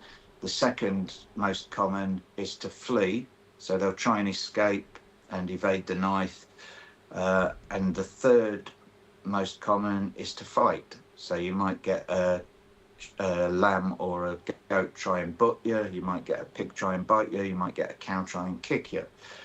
So they're the three most common responses to their imminent death in a slaughterhouse. And there is no animal that hasn't shown any of those responses that I've seen killed, apart from this fourth example I'm about to give you, which is seen only in downed dairy cows. This is in my experience. Other people might have seen it differently, but downed dairy cows who can no longer walk, so they're literally being hoisted up to be killed, or dragged off the back of a truck to be killed in the slaughterhouse yard, or sows who are at the end of their useful life to the farmer. And that I would describe as you look into their eyes and there's nothing there. It's like they've given up.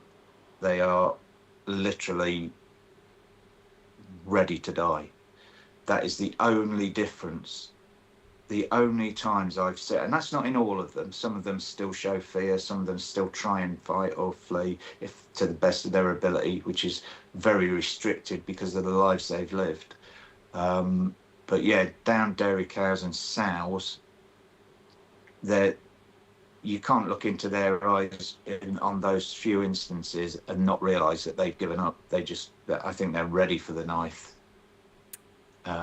That's the nearest thing to a humane death I've ever seen in a slaughterhouse, and that's just because these animals have given up. 99.9% of animals will try and will exhibit the first three signs I described there.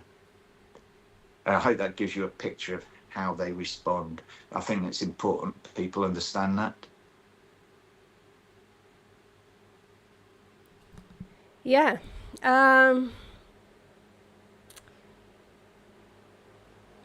As someone who, in the big industrial space, you told us that in the small slaughterhouse, when presenting the lambs, you would pick certain animals over others. Would the response be one of those criteria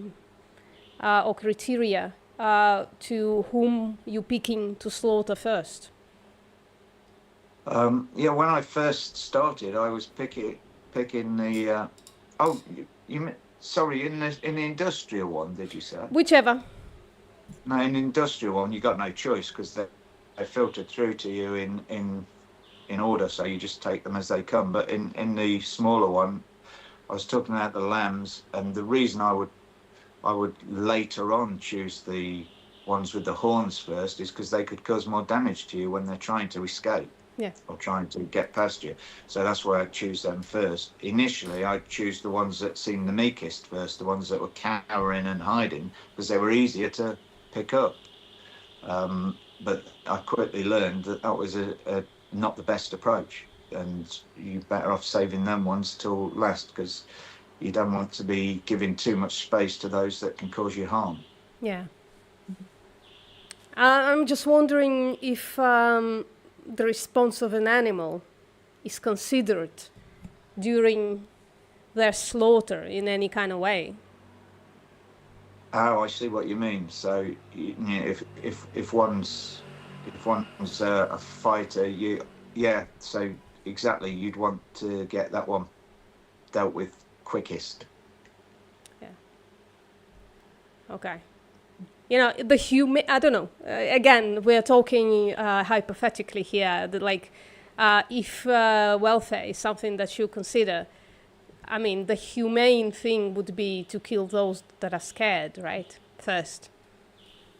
Maybe, I don't know.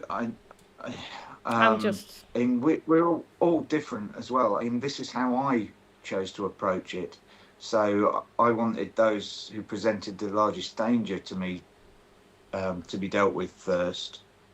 Other workers might not care, and they just, if an animal was problematic to them, they'd just kick them or punch them or hit them with something and use force, which leads on to why people who work in these industries are such a danger socially, because this becomes normative in how you treat a being who won't obey your direction.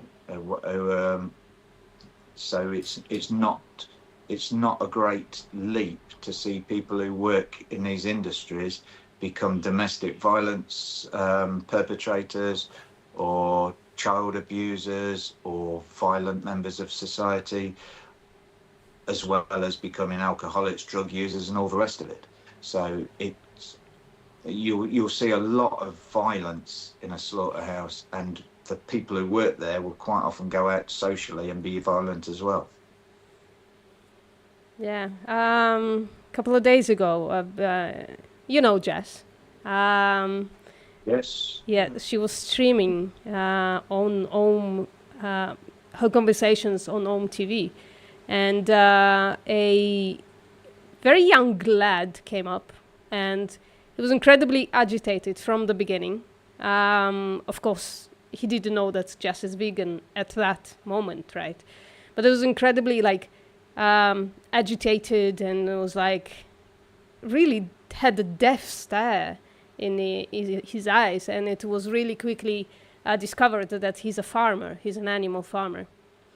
Yeah, there's something special in the eyes of farmers. Yeah, I think. I know who you mean. I have a friend who works for in an area of policing where he has to deal with. I have to be careful because I don't want to identify him, but he works in an area of policing where they deal with child abusers, rapists, and domestic violence. That kind of policing. And he's told me that he can't understand why more of his colleagues aren't vegan. He's vegan, but he can't understand why more of his colleagues aren't and can't make the connection, because one of the first questions they ask victims is, has this person shown any violence towards animals? And because there's a direct link, and he said when he retires, he's going to write a book about the connections between farmers and other people who work in animal agriculture with these pretty disgusting crimes. He said there is a definite link between them, and he works in that. I don't know how he is able to process doing that. I mean, it's bad enough some of the stuff we watch. As activists, we have to watch. We put ourselves in a position where we watch very traumatic things. He's dealing with some pretty disgusting things every day, and he says they are very, very strongly linked in a lot of cases to people who work in these industries. And it didn't surprise me when he told me that. Yeah. Yeah. Well, I mean, we have research on it as well. Yeah.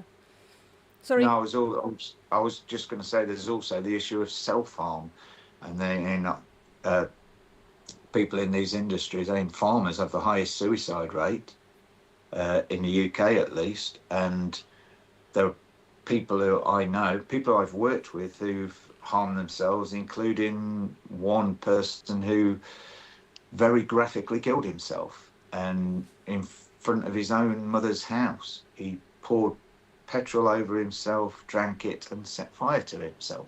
It took him 3 weeks to die, I believe, through different organs failing one by one.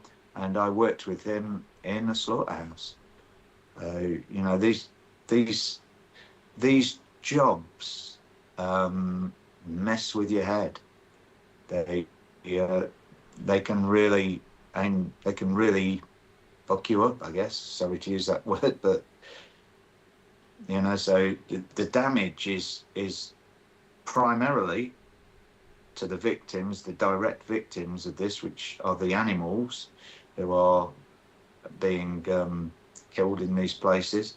But the damage is also to those people who are doing these jobs, and to society at large, because people are going out and committing heinous crimes of violence and sexual violence and other things, controlling crimes. Because, as I said, it's really easy to change from, if an animal's not doing what you want them to do, you use physical force to control them and get them to do that thing. So it's no big leap to change that to a social or home-based scenario.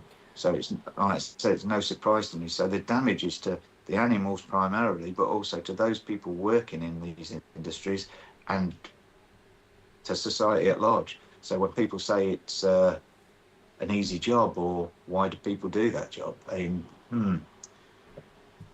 It's not an easy answer to that, but different people are attracted to it for different reasons. Some of them will be psychopaths. Some of them may have been struggling to find a job.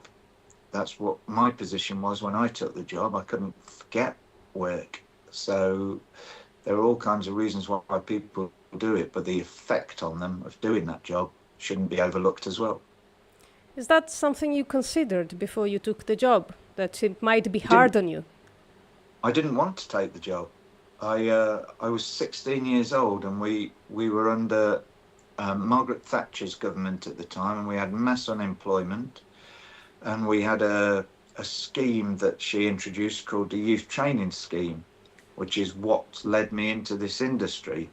And we were told if we didn't take a placement, we got no money, which would mean basically being homeless or relying on parents if you were lucky enough to have parents who could afford to keep you. So for £27.30, you're talking 1985, by the way, £27.30 a week, you would sign up to do one of these courses. So I signed up to it because I couldn't get a job. And I told them I wanted to work with animals.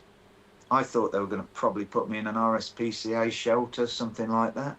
And I don't know if they just didn't like me, or they thought it was funny, or they literally were so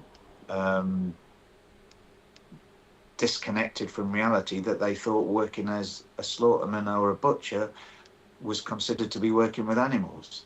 But anyway, they put me on that course, and I had a choice. I either took that job or got no money. And at the time, I was boxing, I was playing rugby, I was into all these machismo kind of sports, and I thought it would be a slight on my masculinity if I couldn't do this job. So foolishly, I thought I'd go ahead with it and just focus on the physical element of trying to keep myself strong and fit through using this to stay that way, and using it as a form of exercise and fitness, and park all the mental stuff, which you think you can do, but it definitely comes back to bite you. Because this is going to sound counterintuitive and even bizarre or weird to most people, when I took that job, I considered myself an animal lover, and I thought I had been my whole life, and that's how messed up that is. Okay.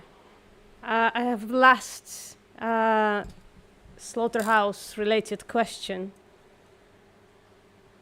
I've been wanting is a wrong word, but I've been wondering this for sorry. You have some traffic outside, I think. As usual, but this one is incredibly loud. I wanted to ask this question. Were sows ever slaughtered while being pregnant? Yes. So there may be piglets inside her, which again, you'd end up either trying to save in the same way I described with the lambs, or knocking them if they were barely alive and unsavable. And what would happen to these piglets, or like the fetuses / developed fetuses? I don't know what to call them. Babies, I guess. Yeah. Yeah, I mean, I say same thing with the lambs. We'd try and save them if they were savable and return them to the farmer. If they weren't and they were conscious, we would knock them by smashing their skulls against the floor or the wall. Yeah.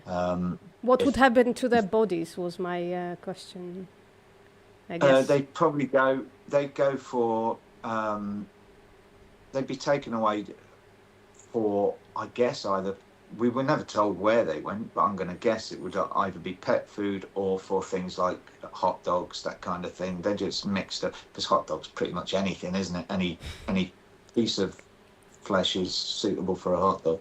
So meat processing, and whether that went to pet food or human consumption doesn't really matter. They went to be processed and used. So these fetuses would be used, and some fetuses are actually sent to scientific labs to be used for vaccines and that kind of thing. Yeah. Embryos in particular. Not alive, dead. No, I mean, they wouldn't have told us as the workers exactly where they were sending them anyway. Yeah. Okay. I think I'm out of questions, thank God. Would you mind if our chat has a few questions? Would you mind asking? No, that's fine, answering? but I can't see it, so you'll have to... I'm going to have to read it up to you, don't worry. So chat, if you have any questions to Doug, please ask. I'm just going to grab a glass of water first, Sure. if that's okay. Yeah, not So a if you problem. want to read any questions. Well, Alpha Carus, I see that you've remained unmoved, which is not surprising, somewhat. But I appreciate you coming back, I guess. Hello, Bianca. I didn't even say hi to anybody in my chat. I'm so sorry. Hello, Bianca. Hello, Kathy Skywalker. How you doing? You can Night Rider. It's nice to see you here. Hey, Davey. Bible Dumb Podcast. Martin Kevin. Hello. Who else we got here? Hey, Jess. Jess is in the house. I mean, I saw you. I saw with my with the corner of my eye. And Michael is here. I'm just scrolling to say hi to people. Pig's Dream. We said hello already. I'm not sure which ones of those I might know. Is it the Jess who I know? If so, hi, Jess. Yeah. Jess is here. She told me to take good care of you. Or else was implied, I think. All right. So if anybody got any questions, please relay them now. I'm just going to ask a few final questions. So how long did you work in the big industrial slaughterhouse? That one, not so long, so only 9 months. 9 months. And that's where you got your kill license? Or? Yep. Yeah. Yep. And then you moved on to another small operation? Yeah, this one was right in the centre of a town, Burton-on-Trent, and it was called Johnson's, Arnold Johnson's, and it was on James Street, which is really in an inappropriate place. You wouldn't expect a slaughterhouse to be there. As I said, it was right on a street, opposite a school, and yeah, on a main road, really. How far from the slaughterhouse can the sounds be heard, would you say?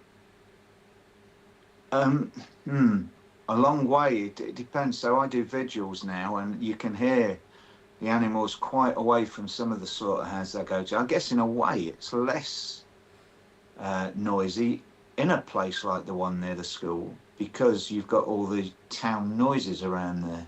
So it's not as, the noise won't carry as much because there's other noise pollution factors around you, traffic and industry, the rest of it. So although at a quiet moment, if I mean, say the kids are playing out in the sun in the playground at school and there is no traffic, they're going to hear. Certainly they're going to hear the pigs. And yeah, there's noise associated with it, but it's probably far worse in terms of noise in a more rural location. Yeah. It's just out of curiosity, is this center town slaughterhouse still open? No. No. In fact, I'd imagine. The first one isn't either. I actually went back to do some filming for there's a series coming out that's currently in production. I went back to the first slaughterhouse I worked at, and it's no longer there. However, there's a halal slaughterhouse being built on the same land, just a few 100 yards away. And it's strange because I went and visited this halal one. We put a drone up and we tried to talk to the staff there, and yeah, I talked about my experience at that first slaughterhouse, and it didn't really impact me too much. And then we took a walk back down Malthouse Lane to where the first slaughterhouse I'd worked out was. And even though that had been knocked down, I knew exactly where the pig kill room was. And I could tell them, and I actually had a much more emotional response to that than I did even though it wasn't there anymore. I could still picture it, and the memories came flooding back. Whereas when I stood at the new one, it didn't really have that same impact. Yeah. Just doing activism is asking, I've never seen Doug do outreach, but I imagine he has. Does he ever use his story when speaking to non-vegans? And if so, what is the usual response? Yeah, well, Jess is up in Manchester, I believe, or Leeds or somewhere like that. Leeds, And Leeds. yeah, I'm down on the south coast. But yeah, I've done all kinds of street activism and regularly, and I do use my experience. Oh, you've Yeah, disappeared. yeah. I don't know. Keep talking. Yeah, I do use my experience and my knowledge, and people react to it in different ways. Most people are, at first, I mentioned earlier that people will say this isn't what happens in UK slaughterhouses, and I say, well, hang on, I've worked in them. I know for a fact. I said, or you'll get these trolls who say, well, I work in a slaughterhouse. This isn't what happened. And I say, well, really? Can you describe to me, for example, how a lamb is killed? And they can't, of course, because they're lying. So very, very rarely you'll find someone who actually works in a slaughterhouse engage with you at these things. People say they do, but they tend to find they're full of crap, really. But those who are interested, or I can see those ways of responding to their imminent death I described to you earlier, the 3 or 4 ways, I quite often use that in outreach, and I get a lot of criers. So there's quite a few of pictures on my social media you'll see of me hugging people who have been crying at outreach. And I don't know what it is about me. I get a couple of reactions. I get people who get aggressive, but I also get people who have a bit of an emotional response and burst out crying. And telling them my story, I think helps, because whatever we as vegans and animal rights activists might think about humans, we often say things that sound misanthropic, like, "Oh, I can't stand humans. I only had to deal with dogs, for example. We all love dogs." I actually don't believe that. I think we do naturally empathise with other humans. So when we hear about another human suffering, we have an emotional connection to them. So I think those people make an emotional connection to me when I tell them my story. And so, yeah, I think it does help. Amazing. I heard everything. I apologize. As No, that's usual, fine. technical difficulties is a brand of mine. Any other questions, guys? Well, we're waiting for that. So, was that third slaughterhouse where you finished your slaughter career? I guess is the question. Kind of. I mean, I worked in poultry, what is euphemistically called poultry processing plants. So Yep. I worked in places that killed turkeys and chickens after that, Yep. as well as pheasants. But yeah, in terms of slaughtering the large mammals, that was the last one I worked at. Okay. So altogether, you worked as a slaughterhouse worker for 7 years. You told me, right? Yeah, yeah. Yeah. How old were you when it was your last job slaughtering animals? Well, killing animals entirely, Yeah. probably 25. And how old were you when you went vegan? I was 27. Wow. Bianca is asking what made you go vegan? That's a good question. And people often assume it's my background in animal agriculture that is the reason, but it's not, because as I tried to explain there, I pox stuff. So I try not to think about things. It was a cumulative effect of different things. So I'd I'd be I'd been hunt sab for a few years. So I was hunt sabbing as a non-vegan, and back then that was not unusual because very few people were vegan. So I was out sabotaging hunts. So I considered myself an animal lover to that extent from the early 1990s. And I met my first vegan as a hunt saboteur. I then went off to university as a mature student. Had a thing for a woman who was a vegan, so there was that incentive. My philosophy professor was vegan, and I was studying philosophy and learning about logic and ethics at the same time is probably what pushed me in the final push. During one summer, I remember going off to kill chickens during my summer break, and at the same time reading Practical Ethics by Peter Singer. Now, I'm not a massive fan of Singer because he's not really what I'd call a vegan, but his books had a very profound effect on me. And for me, it just seemed that if I wanted to be consistent in my ethics and logically speaking as a philosophy student I needed to be, then I consider myself an animal lover. How on earth could I continue to not be vegan? So that meant altering my life overnight, really.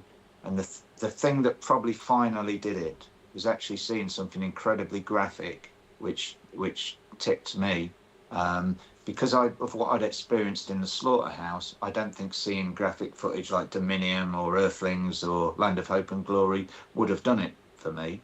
But I watched some footage on vivisection, and that was probably the final thing that, on top of the reading as well, that actually did it. That just made me feel sick to the stomach that humans are doing these things to animals. We should not be exploiting animals for any reason at all. So it's not about what we eat or drink. So when people say I'm vegan because I don't eat animals or don't drink milk, that doesn't make you vegan. That means you're just not eating and drinking animal products. What makes you vegan is if you're against the exploitation and use of other beings, including humans. So to be a vegan, you cannot be for any injustice in my mind. And so that included vivisection, that included, I went home one night and I just cleared out all the products that had been tested on animals. I got rid of any clothing that contained suede or leather or wool or silk. And I started on my vegan journey at 28 years old. So that's 25 years ago. Sorry, 28, 27. Hang on. How old am I? It was 1996. It's now... It's 28 years ago, yeah. 28 years. Yeah, 28 years and 1 month, roughly. So wow. It wasn't a light bulb moment. It was a cumulative effect of all those things. So, final question from me. Are you dead from protein deficiency? As I said, 28 years, still Fuck yeah. Still able to do, I can train people in boxing now rather than box myself. I'm too old for that nonsense, but I can still train people. I'm a personal trainer as well as a nutritionist. I got another degree in dietetics, which I've got a first class for, so I can practice in that area. But I tell you what motivates me now isn't that. What motivates me is trying to change the world for animals. And that means, for me personally, not so much outreach, although I do it, more direct action. And that's where my thing has been at for the last couple of years, really. And I really enjoy liberating animals, especially wild animals. That might sound weird to people because they think, how can you liberate a wild animal? On my doorstep, there are shooting estates. Shooting estates trap birds, foxes, badgers, all these kinds of wild animals. And to release one of those animals, deers as well, I've released them, and see them go back to their natural habitat is so much more fulfilling than any other form of activism I've ever done. If I could describe the biggest high of my life, it would be finding a larson trap that's got several magpies or crows or jays in it, breaking that trap, freeing those birds and watching them just fly off naturally to where they should be. Now, I've liberated domesticated animals before, so I've liberated what people would call pets or companion animals. I've liberated, because they've been mistreated, I've liberated farmed animals. I've liberated animals that have been tested on. But for me, there is no better feeling than freeing a wild animal who you can see go back to their natural environment. You don't have to take them to a rescue or a sanctuary, that kind of thing. You can just let them go. And that's an amazing, wonderful, beautiful thing. And I'm here to do that. I think that's my purpose, as well as to encourage people to choose compassionately and know that if it is a choice, then it shouldn't have a victim. And our choice, that's the whole point of a choice. It's not your choice if there's a victim. So you might choose to do any number of things that are unpleasant to other humans, but you're not allowed to call that a choice. So if it's another being, then it's not your choice if you're harming them. So please take a compassionate view of life and respect the justice and liberty of all beings. Doug, I so appreciate you coming on this somewhat cruel towards ourselves and our viewers endeavor with me. I didn't go in as much detail as I thought I would because, frankly, I just got broken. But I think we know now.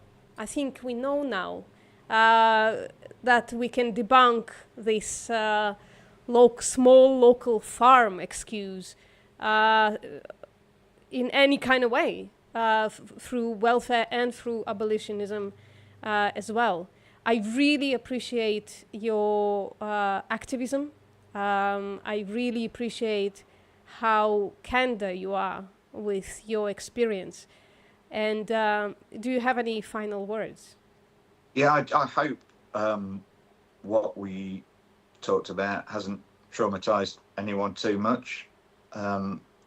It probably should do, but I don't want to upset people who are watching for the right reasons, to educate themselves or even to engage with it, even if they choose not to agree, just to hear our point of view and hear a direct experience of someone who's got first-hand primary experience of working in these places. I appreciate that they've taken the time to do that. But as I said, some of the memories I've got, like for example, the suicide I described, or the pig in the scalding tank that I described, these are very traumatic things to talk about. And I'd urge anyone who's affected by what we've said to lean on people who they love and respect, who can help them deal with listening to that. And my socials are open. If people want to talk to me, I'm happy to talk to you, because it's important that we don't. It's like what I always say to people who've gone to a vigil: don't go home straight away after a vigil. Talk to and hug the people you've done it with, because it's traumatic to see these animals are about to die. It's traumatic. Please do something socially that, or at least talk to someone who understands where you're coming from. Yeah. But I'm quite happy to listen to or talk to anyone who wants to reach out to me. So I hope you've got a support network if you are feeling upset by what we've discussed. Yeah.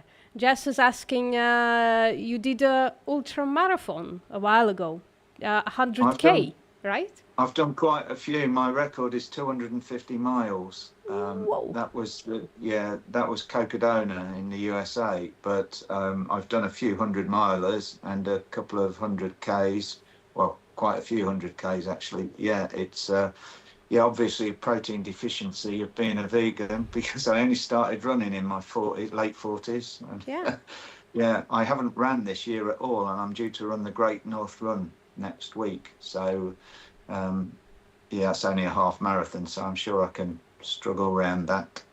What motivated you to start running ultra marathons? Do you know, I'd always had it in my wish list to run a marathon, and then I did one and say, right, that's it, I'm never going to run one again. I picked the wrong one. I picked a rural one that was like cross country up and down hills, and it almost killed me. But I thought, I've done it. I could tick that box. And then Animal Free Research UK, who were then called the Dr. Hadwin Trust, contacted me and asked me if I'd run for them in the London Marathon and raise money for them. And this was when I was getting well known in the vegan movement, because I started a petition against the animal products in the new banknotes that we used. And I got absolutely loads of television out of that. And so they called me the Fiver Man, and anyone could text in to support me on the run and immediately sponsor me £5. And they raised many, many thousands of pounds um, through me running a London Marathon for them, and I enjoyed it. I hadn't enjoyed the first one, and I enjoyed the course of the first one, but I enjoyed the experience of the second one, and I thought I can run a marathon. I'll keep running. I started a running club in my local area, local vegan runners club, and got a nice little network of people going. But I really didn't enjoy those 5 kilometre training runs. I just enjoyed being out in the open, and I've got the South Downs on my doorstep, which just so happens to contain a lot of traps that need dealing with. So I like to be out in that area, and so training in that area is great. And I just signed up for an ultra marathon once and thought, oh, let's see what happens. And it was Leeds to Liverpool Canal, so I can't remember the distance, but it's Jess might know, that's quite a way, but it's flat. I thought I'll try that and see how I get on. And when it got to about marathon stage, so many people were dropping out because it was a red hot day, and I loved it. I loved the heat. I'm a sun worshipper, so I just carried on, and I ended up coming second. And before you say, wow, what a result that is, I just say that the person who won, the woman who won the race, beat me by well over an hour. So I think I won, but I came second by default because so many people just couldn't run in that heat and just dropped out because they knew they'd get a medal if they reached the marathon stage. They dropped out at that stage, and I just kept going. And I thought, you know what, I quite like this, so I did a few more. And I've kind of fallen out of love with running the last year. My last ultra was last year, and I've just been so busy doing liberations that's why I get up in the morning. I don't get up in the morning to do anything else, to do work or anything. I do it because I know that in that day I might save some lives. So that's what my motivation is. Well, Jess is saying that you are her hero, and I join the sentiment. You're definitely heroic to me. Doug, how can people get in touch with you or follow you or do all the stuff? Well, I've lost access to my YouTube account, sadly. So that's why if you find me on there, you won't find anything recent on there. The police confiscated lots of my stuff because of me dealing with traps and things. So they've still got a load of my stuff, which had automatic logins to my YouTube. So that's why I can't remember how I get into it. But my other things I'm on Facebook, Instagram, TikTok.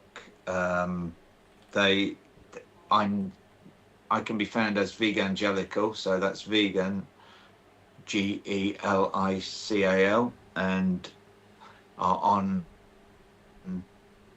Facebook I've got 2 accounts, both Doug Moore, that's DOUG space MAW, and only one of those accounts I'm likely to accept requests on, and that's the one that I've got the most friends on because that's the one I use for activism. The other one is personal, so I tend to just keep that down to people who I'm willing to share more personal stuff with. So I'm trying to remember what my current profile picture is. I think it's actually me in this shirt. So that's the profile at the minute, and it's got a backdrop of the picture is from the documentary that was put out yesterday about badgers, the Save Me Trust. So with a picture of slurry. So it's not a pleasant picture, but yeah. So it's I think it's me pretty much looking like this, possibly with glasses on. I can't remember. But yeah, that's the one. If you want to reach out to me on that, and again, Instagram, I think it's as Vegangelical rather than Doug Moore. But TikTok is probably where I put out most content that's useful to people. Just because I found if I do I'm on X as well, formerly Twitter, again as I can't remember whether that's Doug Moore Doug Moore, or yeah, that's where I found you. Yeah. Oh, okay. So yeah, I'm on X. But yeah, I find that all these different social medias have their role.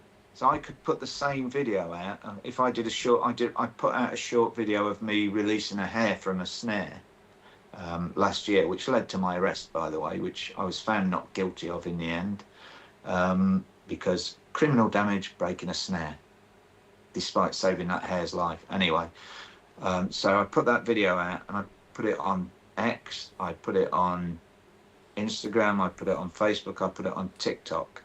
And when I put it on TikTok, it shot, it got absolutely loads of views. So I find TikTok, despite the problems associated with it, and there are problems associated with all of these formats, it has the biggest reach. So there's one video I've got on there that's got over 3.5 million views at the minute. So you'd never get that on Facebook.